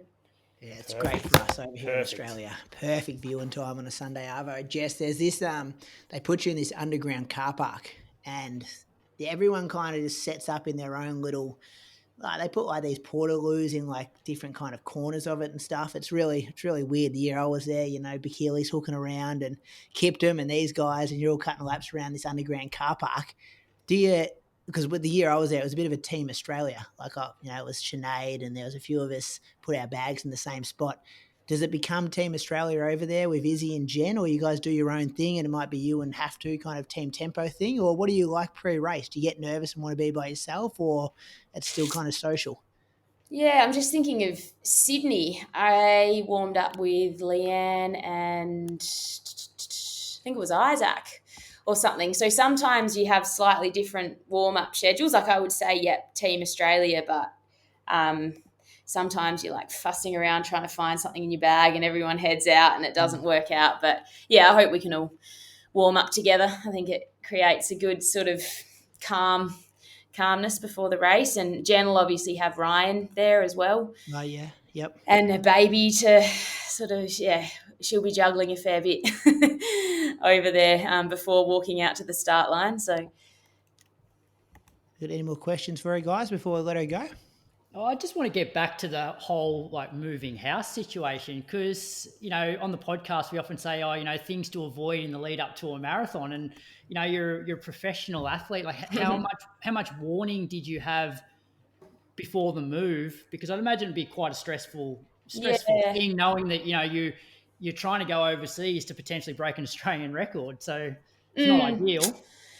Yeah, I mean, you have to look at life as a whole, and this opportunity came up and we were planning to do renos early next year, and when a house nearby came up that sort of had the space we were looking for and put an offer on, and it was Saturday night before Melbourne Marathon day when we sort of found out our offer had been accepted, and that was the most stressful time because then it's like, can we do this? We didn't really know for a while, so we're like, have we bitten off a bit too much? And so that was probably what really played on my mind. Just, is this going to impact our lives negatively because we'll be sort of on stretch and having to make different decisions and have different priorities? But yeah, once we sort of got through all of that, it was just a case of, okay, we need to actually physically move now. And I like to sort of just get things done, have my sort of list of jobs for the day. But it got to a point where I was probably trying to lift too many things and getting a bit of a sore back. So I had to pull back on some of those things to look after myself. But yeah, it probably made me stronger, some of those boxes to carry. And less gym work, don't have to go to the gym. Yeah, exactly, yeah. And you're living in a bigger house now. Don't have to worry about the renovations. Yeah, exactly. I don't know what's worse. Probably renos would be worse than moving house. So, yeah, I'm going to tell myself that anyway. Who's got any last questions? No. Good luck, Jess. Thank you. Will we see you start up a YouTube channel? Seems to be the biggest craze at the moment. It looks pretty time consuming. I think like it's fun. Like I like looking at what people are up to, and I just think it'd probably stress me out a bit too much, and having people in, yeah, it is like honestly getting Billy to school on time is a hard enough task, let alone having people trying to document some of those mornings. I think it's probably best I just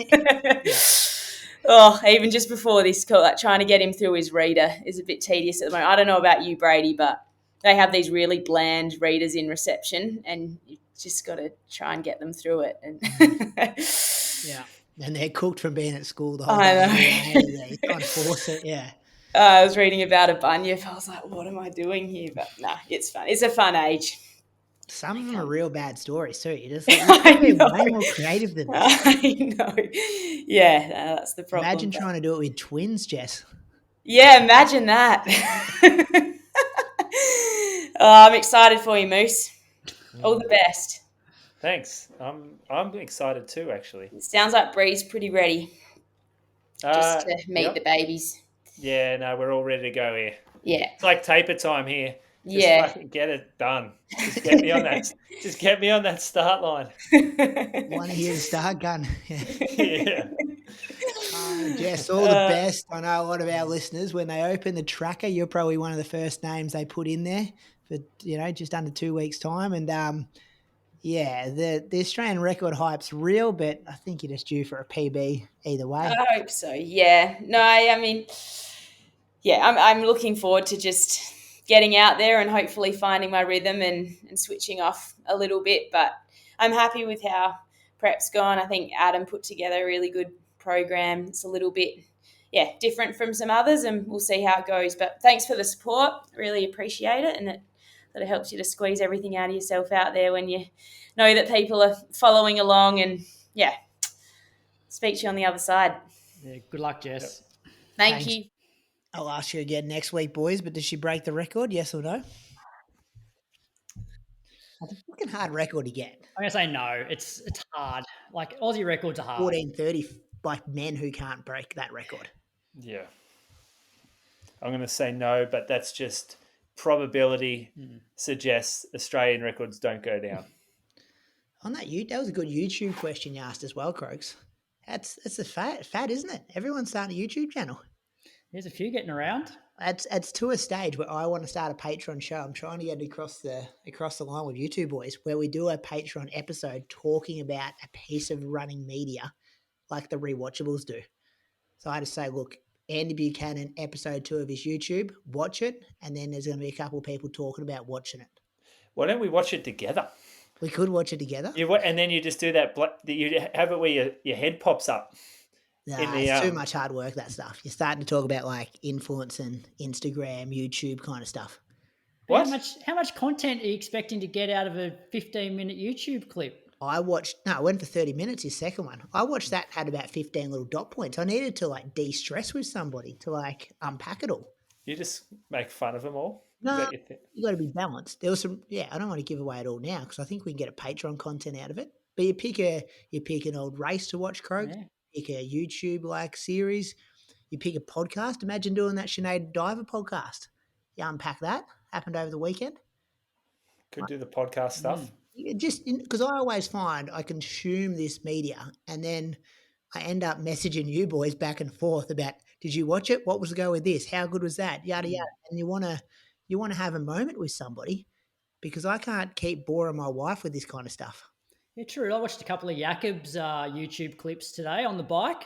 So we just say the Patreon supporters, this is what we watched. We're going to have a chat about what we saw, what we learned. Or you could even ask them. You could even ask them to put in their requests. Or take submissions. Yeah, we could. And then the old races and stuff, we could cut up like the audio and stuff and add it in there. That'd be a good production. Anyway, I'll get across the line, listeners, and then send your suggestions. Do it on this post when we put this one up on Patreon. Running news, boys. This week's race results brought to you by Axel Coffee. Good news for our Sydney listeners. Axel is opening its first Sydney store in Tom Decano territory, Surrey Hills, on the 26th of November, 2025. That's this Wednesday. So if you're listening to this Wednesday morning, get there. This to celebrate the opening. They're hooking up Inside Running podcast listeners with one small coffee. Just pop in during opening week, mention IRP at the register, and you're set. There are some terms and conditions that do apply there. Vic 5K champs, Moose. How does this stack up compared to Vic Milers Club with your arousal level sitting on your couch watching it? Well, I got on there. I did watch it. It works, except the 5K is a little less exciting than watching a bunch of 1500s or 3Ks. It's just a little more drawn out. The race gets spread out, so you're not really seeing everybody in the race. You're seeing the front pack a little more. I want to see some of that back of pack stuff going on in D grade. I'm being honest though. 5K is a bit harder to watch on the when you're watching race after race after race. But good race actually. Both races, men's and women's. Men's race in the A grade, Callum Davies from Queensland. I was surprised to see him in the field. He kind of just sat back for the majority, and I think it was about 2 laps to go, maybe. He went to the front, and then he started to really put the firepower down, and he just never let anyone past him, basically. Very strong finish by Nearly Callum. got tripped, didn't he, down the back straight? Like, he did well to recover from that and then go again. I reckon a young fella tried to come up the inside. Inside of him, yeah. Yeah. I didn't mind it, to be honest. He nearly pulled it off. Oh, well, he either nearly pulled it off or he nearly created absolute carnage. Took down the whole field. Yeah, I thought, oh, that's a brave move. Like, maybe seeing at Tokyo World Champs, there were a few races where people snuck up the inside. You never used to see that. And then this bloke's had a crack at it with 200 to go at the Vic 5K Champs. It didn't get through.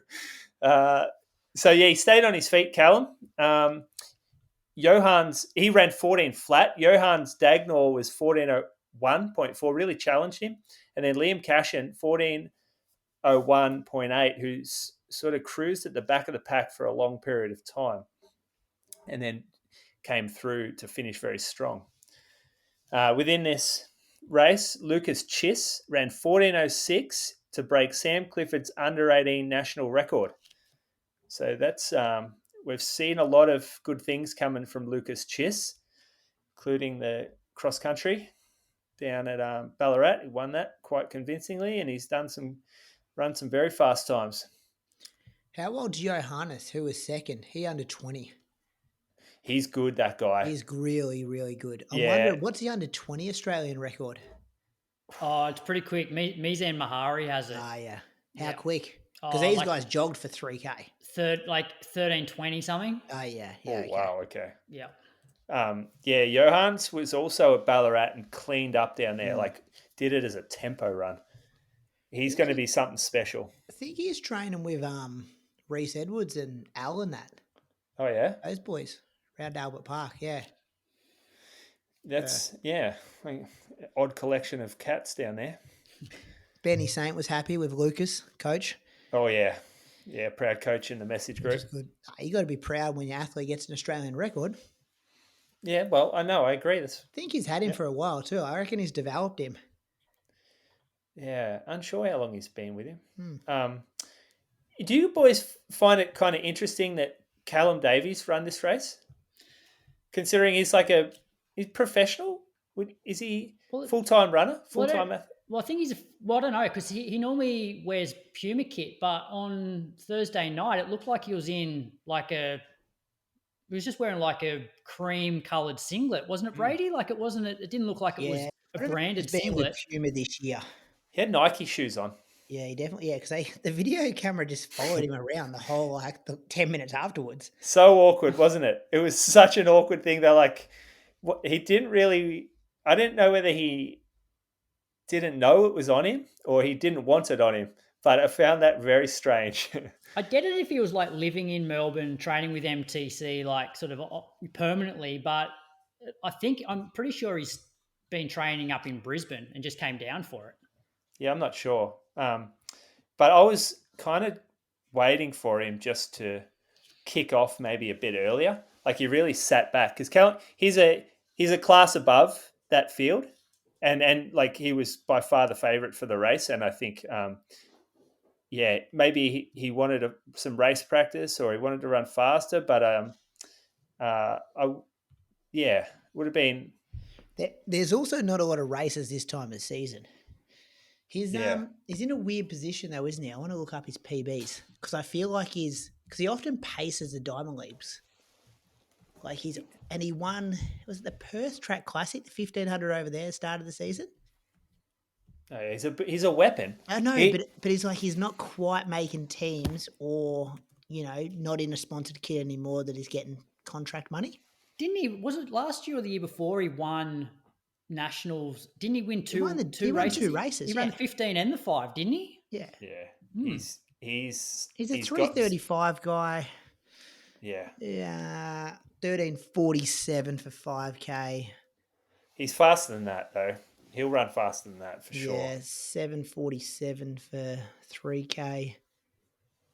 Kind of like no preferred distance, has he? Like he's good across all of them. Yeah. 1500 is the best difference. 15, he's been his main 335 is bloody quick. And I know not in this era though.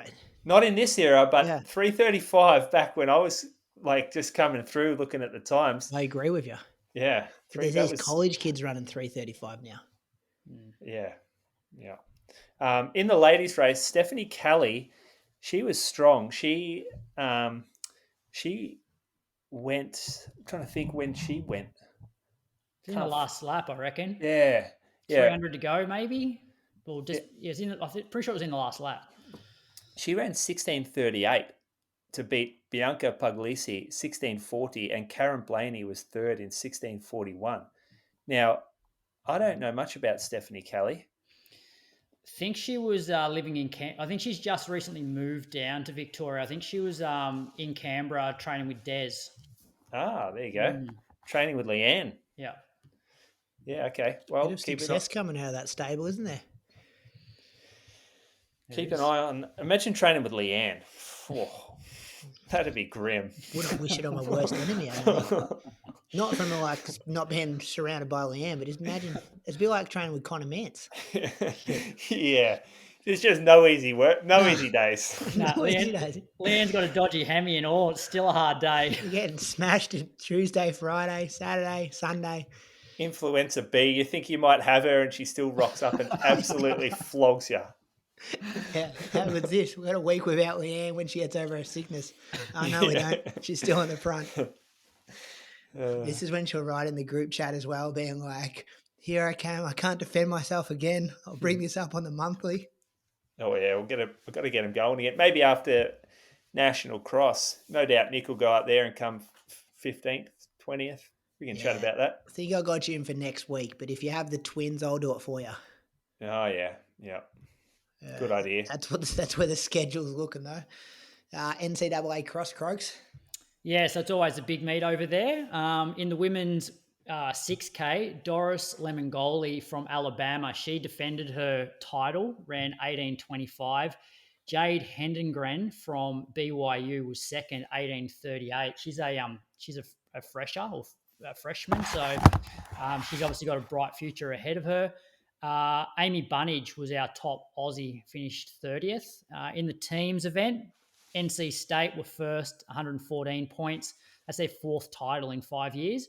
BYU second, 130 points. Oregon third, 153.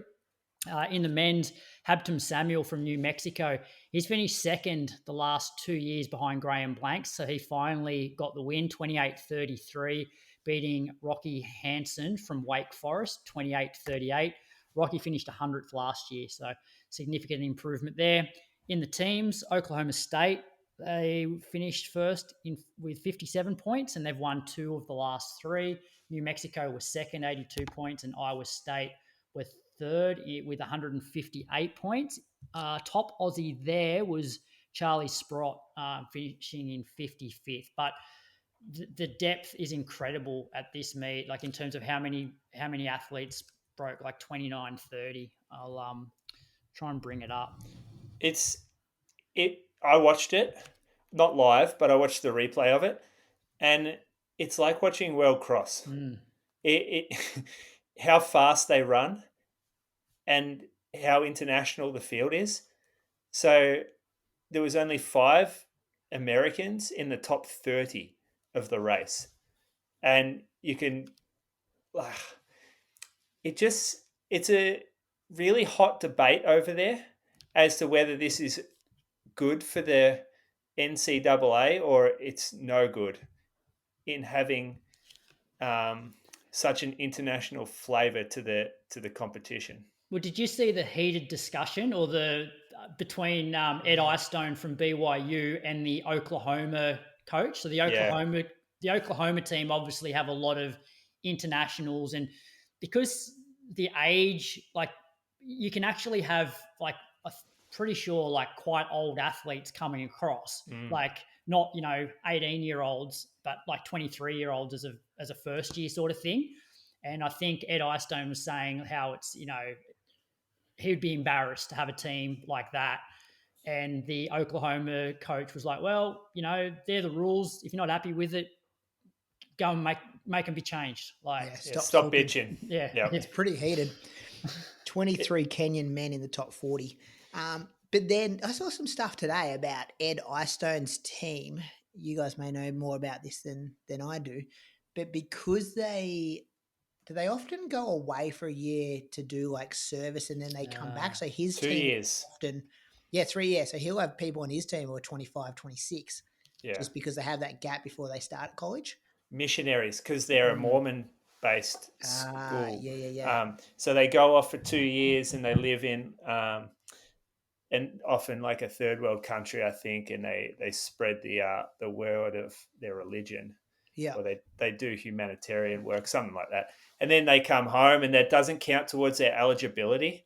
So you only have 4 years, I think it is, of eligibility within the NCAA. And once you start, it kicks it off. So like when you start university or whatever, that's your eligibility beginning. So I guess the idea, like there's always been Kenyans there. Remember Henry Rono? He used to run against Prefontaine. They had like massive battles. Oh, did he run against Prefontaine? There's always been Australians there. Irish have always, like there's heaps of nationalities there. Yeah, well, that's the thing, right? Like it's not so much that they're bringing Kenyans over that's the issue. It's the fact they're bringing established, like very mature adult males. And I'm not sure on the female side of things, most of the discussion's about the males, but they're not developing anyone. They're bringing in established runners from the get-go. Whereas, like, you look at Morgan McDonald, Pat Tiernan, Kai Robinson, Jess Hull, even Amy Bunnage, they're going across when they're 18 and they're developing, they're going there for school. They're not sort of, So the winner of the women's race, she'll be 24 in Feb. Yeah, I mean, she's in the top, was she 4th or 5th at Tokyo World Champs in the steeplechase? Yeah. She's one of the best steeplechasers in the world, and she's going up against this freshman who's like, 18? Yeah, it's not like you're watching kids run anymore. Like I was watching that race, not watching a bunch of like young people. I'm like, this is crazy how like mature and old these guys are. She's ranked 7th in the world. Yeah. And in the men's race, there were 95 athletes within 1 minute of the winner. So like the time gaps here, as you said, it's like World Cross where people are just constantly coming across the finish line. Yeah. And do you see the cheating? Yeah. So I was watching. Protest though. Yeah, I was watching and they have a drone above and I'm like, there's people running behind hay bales that have been set to mark the course and there's white line as well. And there's a couple of people that just seriously chopped off masses of the course for like 50 meters. They were running on the inside corner, chopping off the course. I'm like, if that happened in AV cross country, someone would call them out and basically rip them back in. They wouldn't just let that happen. But like you'd never get disqualified in AV cross country because there's no one out there watching. I don't know. I reckon you would.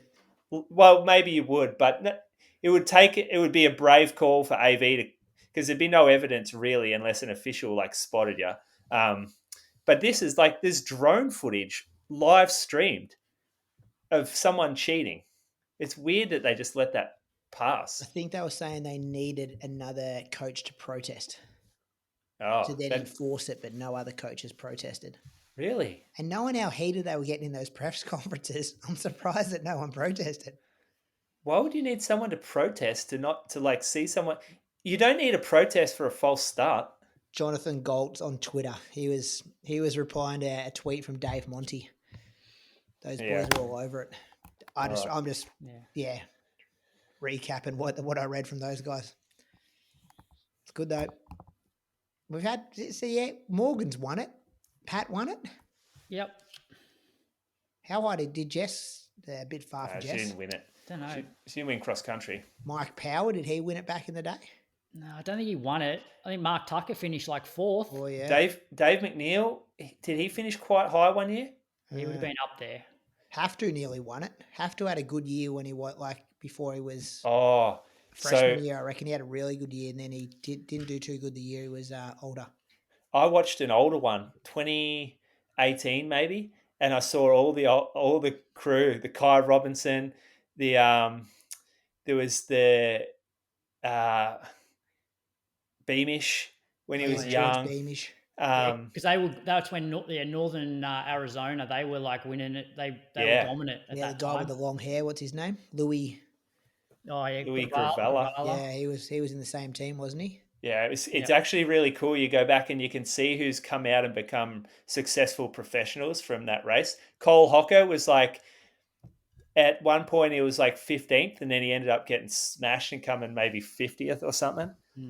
And Yared Nagus was in the race, and no one even really knew, like he was there, but no one even mentioned him. He was just running along. This is when we bring up the book Running with the Buffaloes, because it documents their season going into NCAAs, doesn't it? Oh, yeah. That was a team. Great book. I don't think some stuff has aged real good in there. Oh, Oscar Ponce. Isn't there some stuff about Wetmore being like, we need to like cut all calories and stuff? Yeah. There was one of the stars of the book. He went on to become a teacher or assistant coach, and he got charged or caught with a student, and he disappeared. And he hasn't been seen since. And he was Oscar Ponce. He was a runner on the team. What, he's still missing? They haven't been able to find him. Nah, he's fucking gone, mate. He's not the bloke in the bush down there, is he? Not in Anglesey? I don't know. It could be. I wouldn't know what he looked like. Did I tell you boys I once raced at the Buffaloes Ranch where their home cross country course? Nah, but tell us. Yeah, no, back in 2009. So there was it was obviously open to not just college athletes, because Troopy won the actual race. I reckon I finished 7th or something, but I was second non-college athlete, and so I got prize money. Even though I finished 8th, because the college kids couldn't take the prize money. Yeah.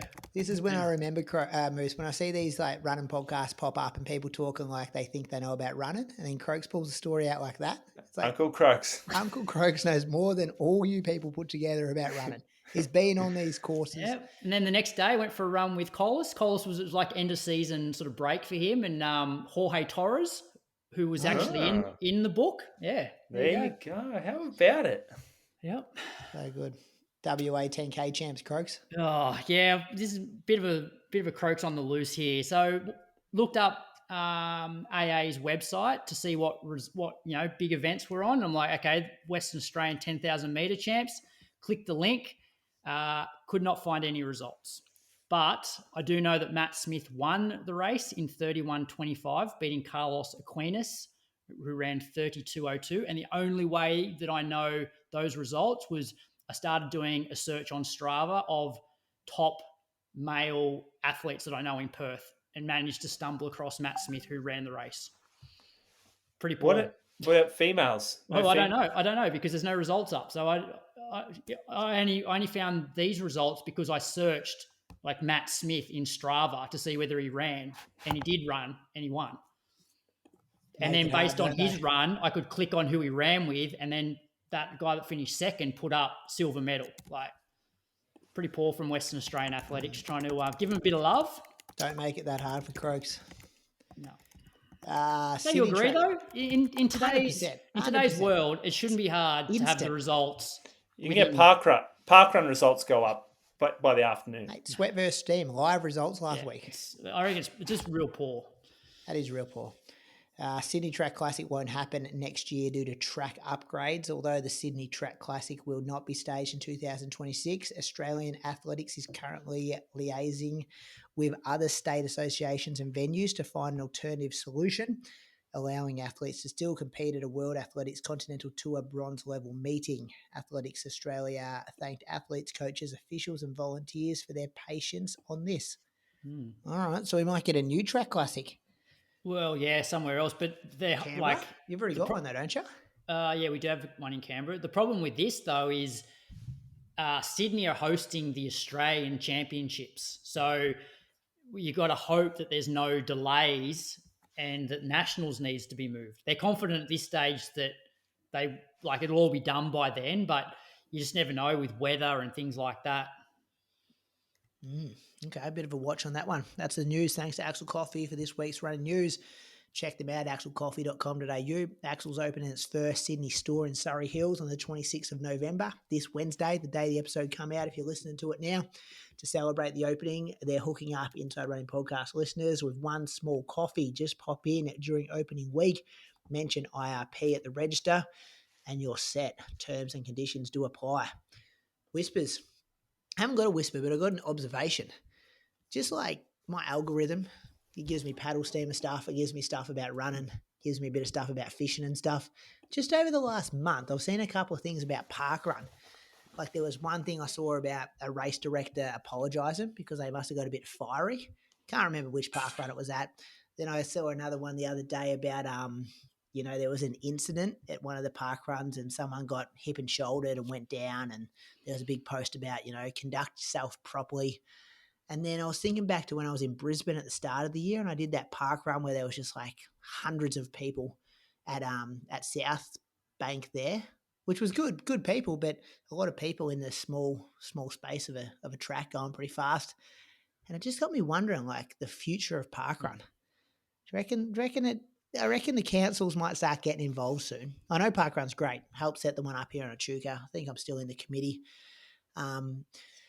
But yeah, it's starting to, there's a couple of things come across my desk, come into my algorithm, and I'm like, I wonder where parkrun's going to be or in, 3 to 5 years. Put a watch on it, boys. Yeah. I think the running boom has certainly may have hurt parkrun a little bit because I reckon like 10 years ago, too popular. Parkrun was great because you'd have maybe 100 people rock up and it was manageable, whereas now everyone's running and there's no way that some of these courses can hold 600 people. Yeah, yeah. Yeah, and it's not, and given it's like a public space, it's not really fair for somebody who's out there walking their dog to be freaking bombarded by like 600 people. Yeah, and you don't want to discourage people to be like, oh, I'm never going to go on that track on a Saturday morning because I know there's going to be so many people there. Yeah, I just thought it was interesting. A couple of things have popped up, and I'm like, I wonder what the future of this is. We didn't bring this up the day that I stacked it, did you? You were ahead of the time. I think you caused the stack though. I did not. You were the people that kind of and taking it too seriously. No, the guy didn't run off the line. Give him a spray too. There's another example of it. So yeah, just see what happens. Moose on the loose. What do you got, Moose? Yeah, well, I just went in to check to see that I actually saw it right the first time. So I'm on Athletics Australia. Well, no, sorry, Australian Athletics, the rebrand Instagram page. And what I popped up the other day, I was like, just scrolling through, and then it says a caption comes up in a reel. It says, "Say hi to the crew. Say hi the crew at Unofficial Run Club in Sydney. Blah blah blah. Keen to join them? Head along. Make sure you're not on their ick list." And then cringe emoji or like teeth clenched emoji. Swipe to find out if you're on their ick list. And so I swipe across and there's a bloke with a work helmet with a microphone on it asking a bunch of these run club people what their ick is. So that's our running that's our national body for our sport. That's what they're posting on the social media. They're the ones that are like pretty much should be developing our athletes coming forward, fostering our sport. And that's the shit that I'm seeing on their social media, that they're sharing some run club in Sydney that gets a lot of people, that does social media reels about what someone's ick is. And the ick is like running with short shorts. Oh, why? Why is the national body sharing that as on an official Australian athletics page? When it's not really an ick, because if you go back through history, that's what distance runners run in, short shorts. It's a thing. It's what it's what athletics is. Like that is these and what I feel is a lot. I'm not going to call any run club out in particular, but a lot of these people that go to their run clubs, they're not doing it because they like running. They're doing it for alternate reasons. And eventually they'll probably like running. That's just what happens. You run, you start liking running. But I don't feel like the sport needs to be going and promoting this thing when they've got so much work to do, promoting the athletes that we have at our fingertips, these elites. I just feel it was better use of our social media resources. Well, it's but like you're not having a could've- crack at the run club. You're having a crack at. Yeah. Run club can do their thing. I don't think they want to be promoted by 61,000 followers on Instagram. I don't think they need the help of athletics. I don't know how this collab comes about. No, I don't. And then we've just had like some really good Aussies running the NCAA cross. Amy Bunnage finished 30th in one of the most deep sort of races in the world. And there's no like Instagram story or anything on that. But you're promoting a run club. Would this be paid content? Like, would they pay Athletics Australia to post about this? But no, I don't think they need Athletics Australia this mob. Like, they're very successful. A lot of collabs here. Very good looking roosters. The photography is amazing. Don't understand. Is this Athletics Australia or Australian Athletics trying to piggyback on the success of this run club? For what though? How? I don't know. What like this benefit? run club gets views. Let's do a post about them and hope some of those views come back our way. Not sure that's the point of Athletics Australia or I wish whatever. they did a post promoting us. Remember the times we asked them, like, how much the post costs? We'll pay for a post. We love the sport. We've done 400 episodes. Every week for like 8 years. I've been sitting down in my shed talking shit about this sport. But obviously clearly we're not as valuable as a run club. We got to do an ick list. That's what we got to do. What's your running ick, Croaks? Run clubs. Well, I sent you guys a clip. It was from a different run club though. It was the one at Bondi where they have a full-on dance party either before or after they go for the run. You'd love that if you went, I reckon. And I said to you boys, I said, give me the echidnas and the kangaroos in mulligans every day of the week over that. When I mentioned that people might not be showing up for the actual running, that's kind of what I was referring to there. It's like a dance party pretty much immediately after. I've got a running ick though. Running and then people running in a group, but always there's someone there filming like this. And then the people in the group want no part of this shit. But it's always like phone above, like kilometer 1, kilometer 2, kilometer 3, kilometer 4. I'm like, it's okay. You can run without telling people. Like it's an action, like it still counts. It still counts as a run, and you may find it more enjoyable than having to like take video every single kilometer marker that you hit. You wouldn't do that on our long run up here with me and Archie's dad. Wouldn't go down real well. But where are we at with like privacy and stuff? Like, should they be asking for your permission if they're going to do that? That wouldn't go down real well with me. If I'm in the background of someone's reel that they've made about the Sunday long run, videotaping every K they've been on, I'd be like, that's like these new YouTubers, like having the camera crews go through their houses. I'm just like, yeah, you got to keep some stuff private. What do you got in your house, mate? I just got my house that I don't want anyone on YouTube to be able to look at. I give away enough personal information on this They're show. going to go through your sock drawer. Yeah, you know what I mean, though, don't you? Yeah, I know. We're oversharing a bit sometimes. But anyway, if you could get a camera in when the twins come, that'd be great for content. They've each got their own Instagram account already. They're set up, ready to go. Brady was listening to.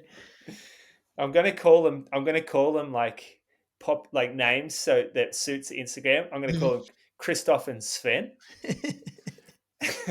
And so we're going to have a full Frozen themed Instagram account with these two twins. Can you imagine how many followers I'm going to get? They would be influencers before I ever knew their names. All right, good. Enjoyed that. Listener question, Croaks, bring it home. All right, this episode's list of questions is proudly brought to you by Precision Fuel and Hydration. And I'm going to go one for you, Moose. We've sort of spoken about this a little bit in terms of, you said to me, like, if you get back into sessions, then stay in the big shoes. And so the question is, should sessions be done in super shoes, or are there non-super shoes that fit this purpose? And that question comes from Ian Haggerty. Yeah, it's an open debate still, and it's the softest way to answer, but the answer is it depends.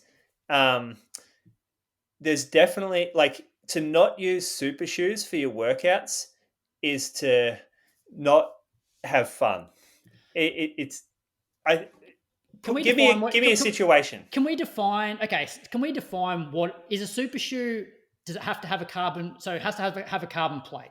Well, so a super shoe is always sort of, for me, my definition has been high stack, 40 millimeters, the explosive foam, carbon plate, lightweight.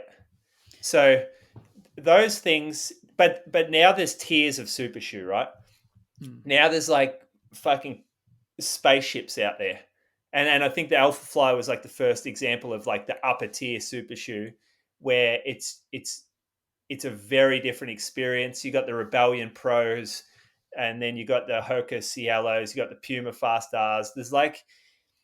There's this elevated higher tier that's very aggressive and is sort of being tweaked towards being much less stable, much different geometry.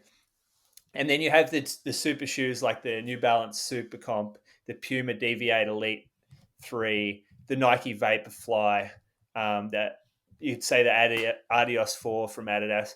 You've got these two tiers of super shoes now, I think. So let's just go. Let's define that. That's done. Next question. Next. Yeah. So I guess in terms of people that want to run, like, do sessions that aren't super shoes, because like I even know a guy that I coach who had to actually go away from carbon for a while because it was playing, like, he basically was having more pain in a carbon plated shoe than he was in a non-carbon plated shoe. Yeah. So what are the shoes there that are still not a jogging shoe but don't quite fit the super shoe category? So if you want a plateless shoe to do workouts in, that's what you're asking? I guess so. Yeah. So, well, plateless shoes allow the foot to bend more and to flex more. So you're not getting as much propulsion off the ground, and you're engaging your lower limb more, basically. So you're engaging your big toe joint has to sort of flex more, which loads the plantar a little more. The Achilles has to do a little bit more work to get you off the ground if you're not in like one of those plated rocket shoes. So you would use shoes like that if you wanted to feel more stable, I guess, when you're doing a workout, or you wanted to unload the knee and the hip in that higher chain. Like we've had this discussion around Brady's femur. If you were spending a lot of time in these high stack sort of stiff shoes, it's a good way to shift the load down the chain to the calf, to the foot, to the ankle joint a little more. There are like the Asics Mega Blast is, for me, it's the shoe for that. It doesn't have a plate in it. It's still relatively stiff, but it's plateless. And what I love about it is it's no sweet spot in it. and you don't have to hit like a nice narrow area or platform. You can come down and you can land in this big, forgiving sort of paddle of a shoe, and it just, for me, my calves feel really good in that, and I feel so much better running in a shoe that's not narrow and aggressive like a super shoe. Yeah. Where do you put shoes like the Hyperion Max 3 and your Neo Vista, where they're not your super shoes, but they're not, they still have like a bit of a plate in them, but maybe Yes. not quite as stiff. For me, I don't see much benefit wearing something like a Hyperion Max 3 over like the Hoka Rocket X3. Like, for me, it's more stable. It handles a bigger person, and it handles a slower pace, and it handles more of a rear foot strike. So I think if those three things, if you're sort of resonating with you, like, hey, I'm a bit heavier, I'm a bit slower, I land through the heel more, then that sort of shoe is going to look after you a lot more than those super shoes will. I think if you're running your workouts like under 3:30 pace, you probably want a super shoe, and you're probably not in too much danger in that area. But yeah, if you're going a bit slower and you're spending more time in contact with the ground as well, and you're putting more force and load into your shoe, then yeah, those Hyperion Max, which has a firmer density foam and it has a wider surface area, it's more stable. But I wouldn't say that's going to change how you're loading. Like, if you're comparing that to, say, an old school shoe, like let's say a shoe like the New Balance Rebel, that's a bit more flexible, that doesn't have a plate. It's still got fairly good foam in it, or pretty good foam. It's like a $220 shoe. That's a different set of circumstances. That's a shoe that, like, you're going to feel a bit more calf load. You're not going to feel like you're getting a lot of assistance underfoot with that shoe. So you're going to feel like you used to when you used to wear racing flats, but just a bit more cushion. Yeah. Very good question, Croaks. Got the shoe dog going there. Yeah, it's just so many different. Yeah, there's so many different variables to it. Layers on layers now too, isn't there? But don't just go away from super shoes because you're hearing rumors of Brady's fucking sacrum breaking, or whatever it was. Femur? Sacrum? Which Iliac. one? Iliac. Yeah. It's like, super shoes are what make running fun. Like, we're talking about that Vomero Premium. Like, you could find a lot of reasons not to wear that if you wanted to. Like, but that shoe makes us feel young again, and super shoes make us feel fast again. I could do sessions in that shoe. Like, coming back from an injury, I could easily do sessions in that, as long as I'm on a nice even surface. The big Vomero Premium. Yeah, I could go and run I could go and do like 3-minute reps at 3:30s in that. Yeah, thing. you could. It's the You next thought that stage with down. The Neo Vista too. I was nah, these are soft. It's like a slow shoe. No, I did like marathon pace stuff. Yeah, I know. In the Neo Vista, at the end of a long run. Yeah, I know you did. Yeah. That was thanks to Precision Fuel and Hydration. Visit precisionhydration.com and use the code IR-Spring 2025 for 15% off your first order. What's coming up? We've got the World Cross Country Trials. Pick a winner for me. This is Canberra, Friday night.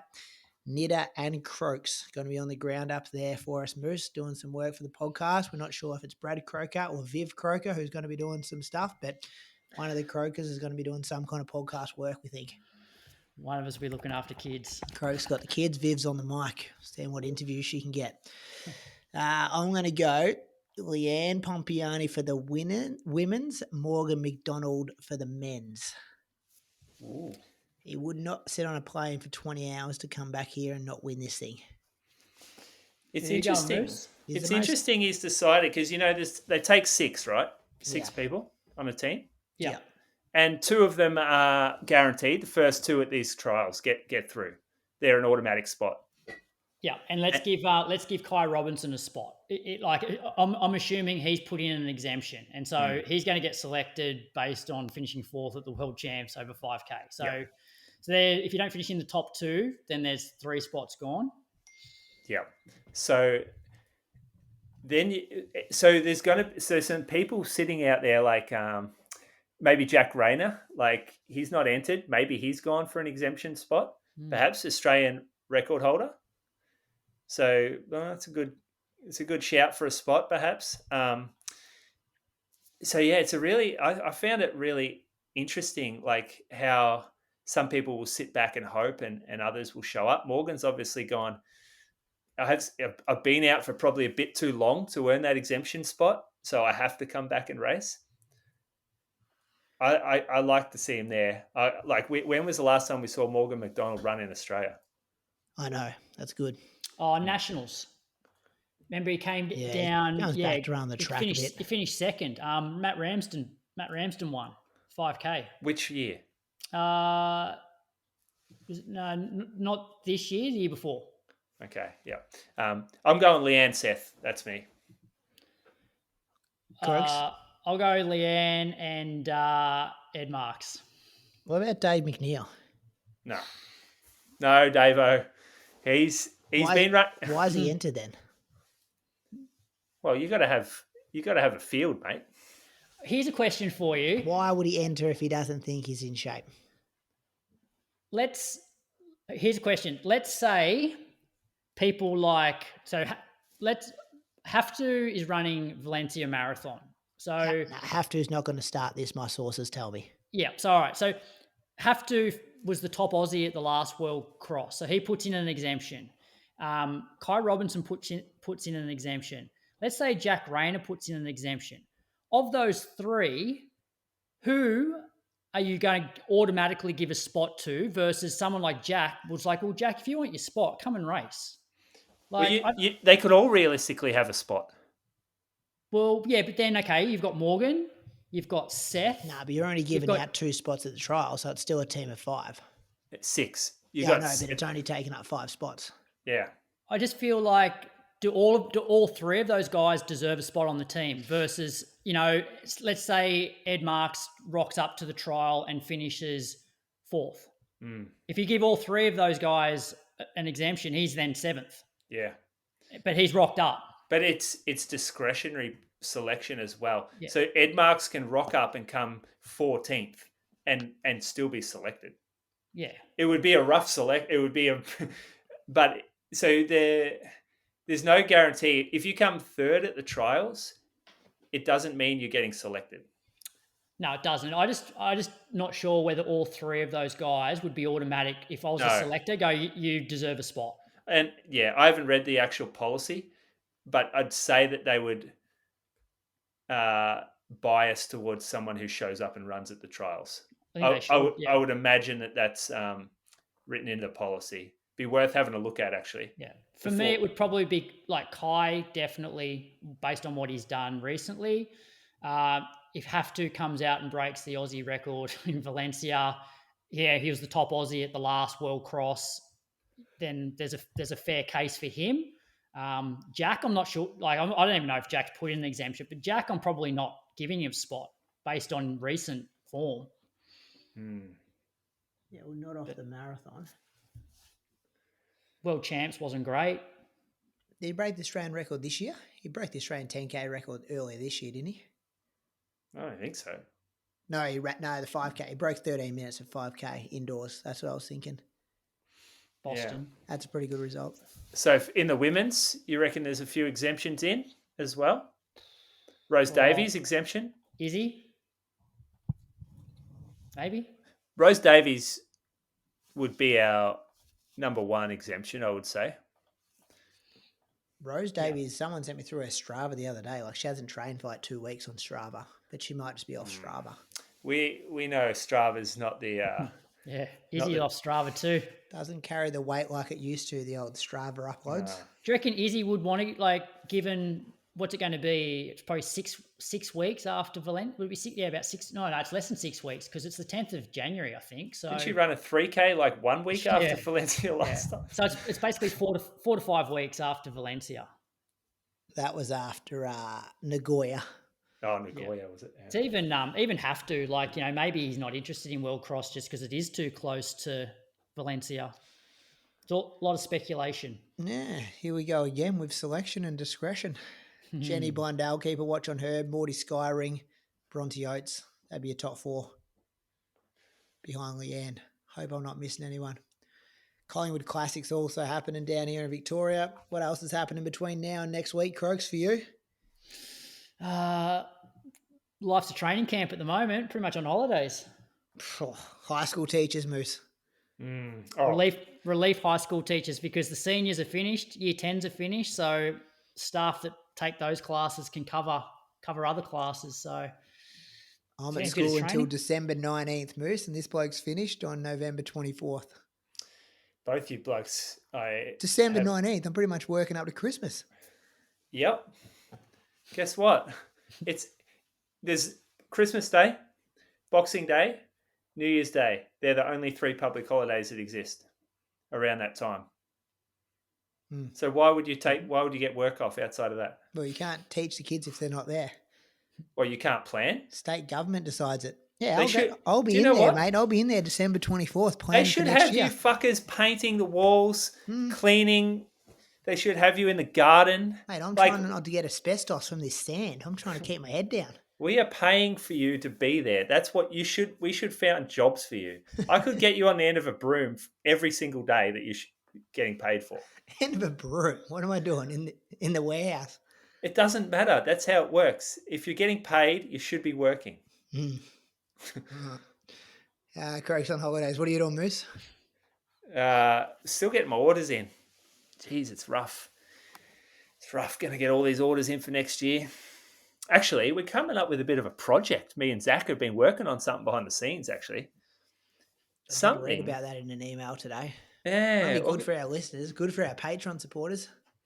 Good for our Patreon supporters and good for our listeners that may want to get early access to stuff. Perhaps they can support the podcast in non-Patreon way, but still get a hold of something pretty cool.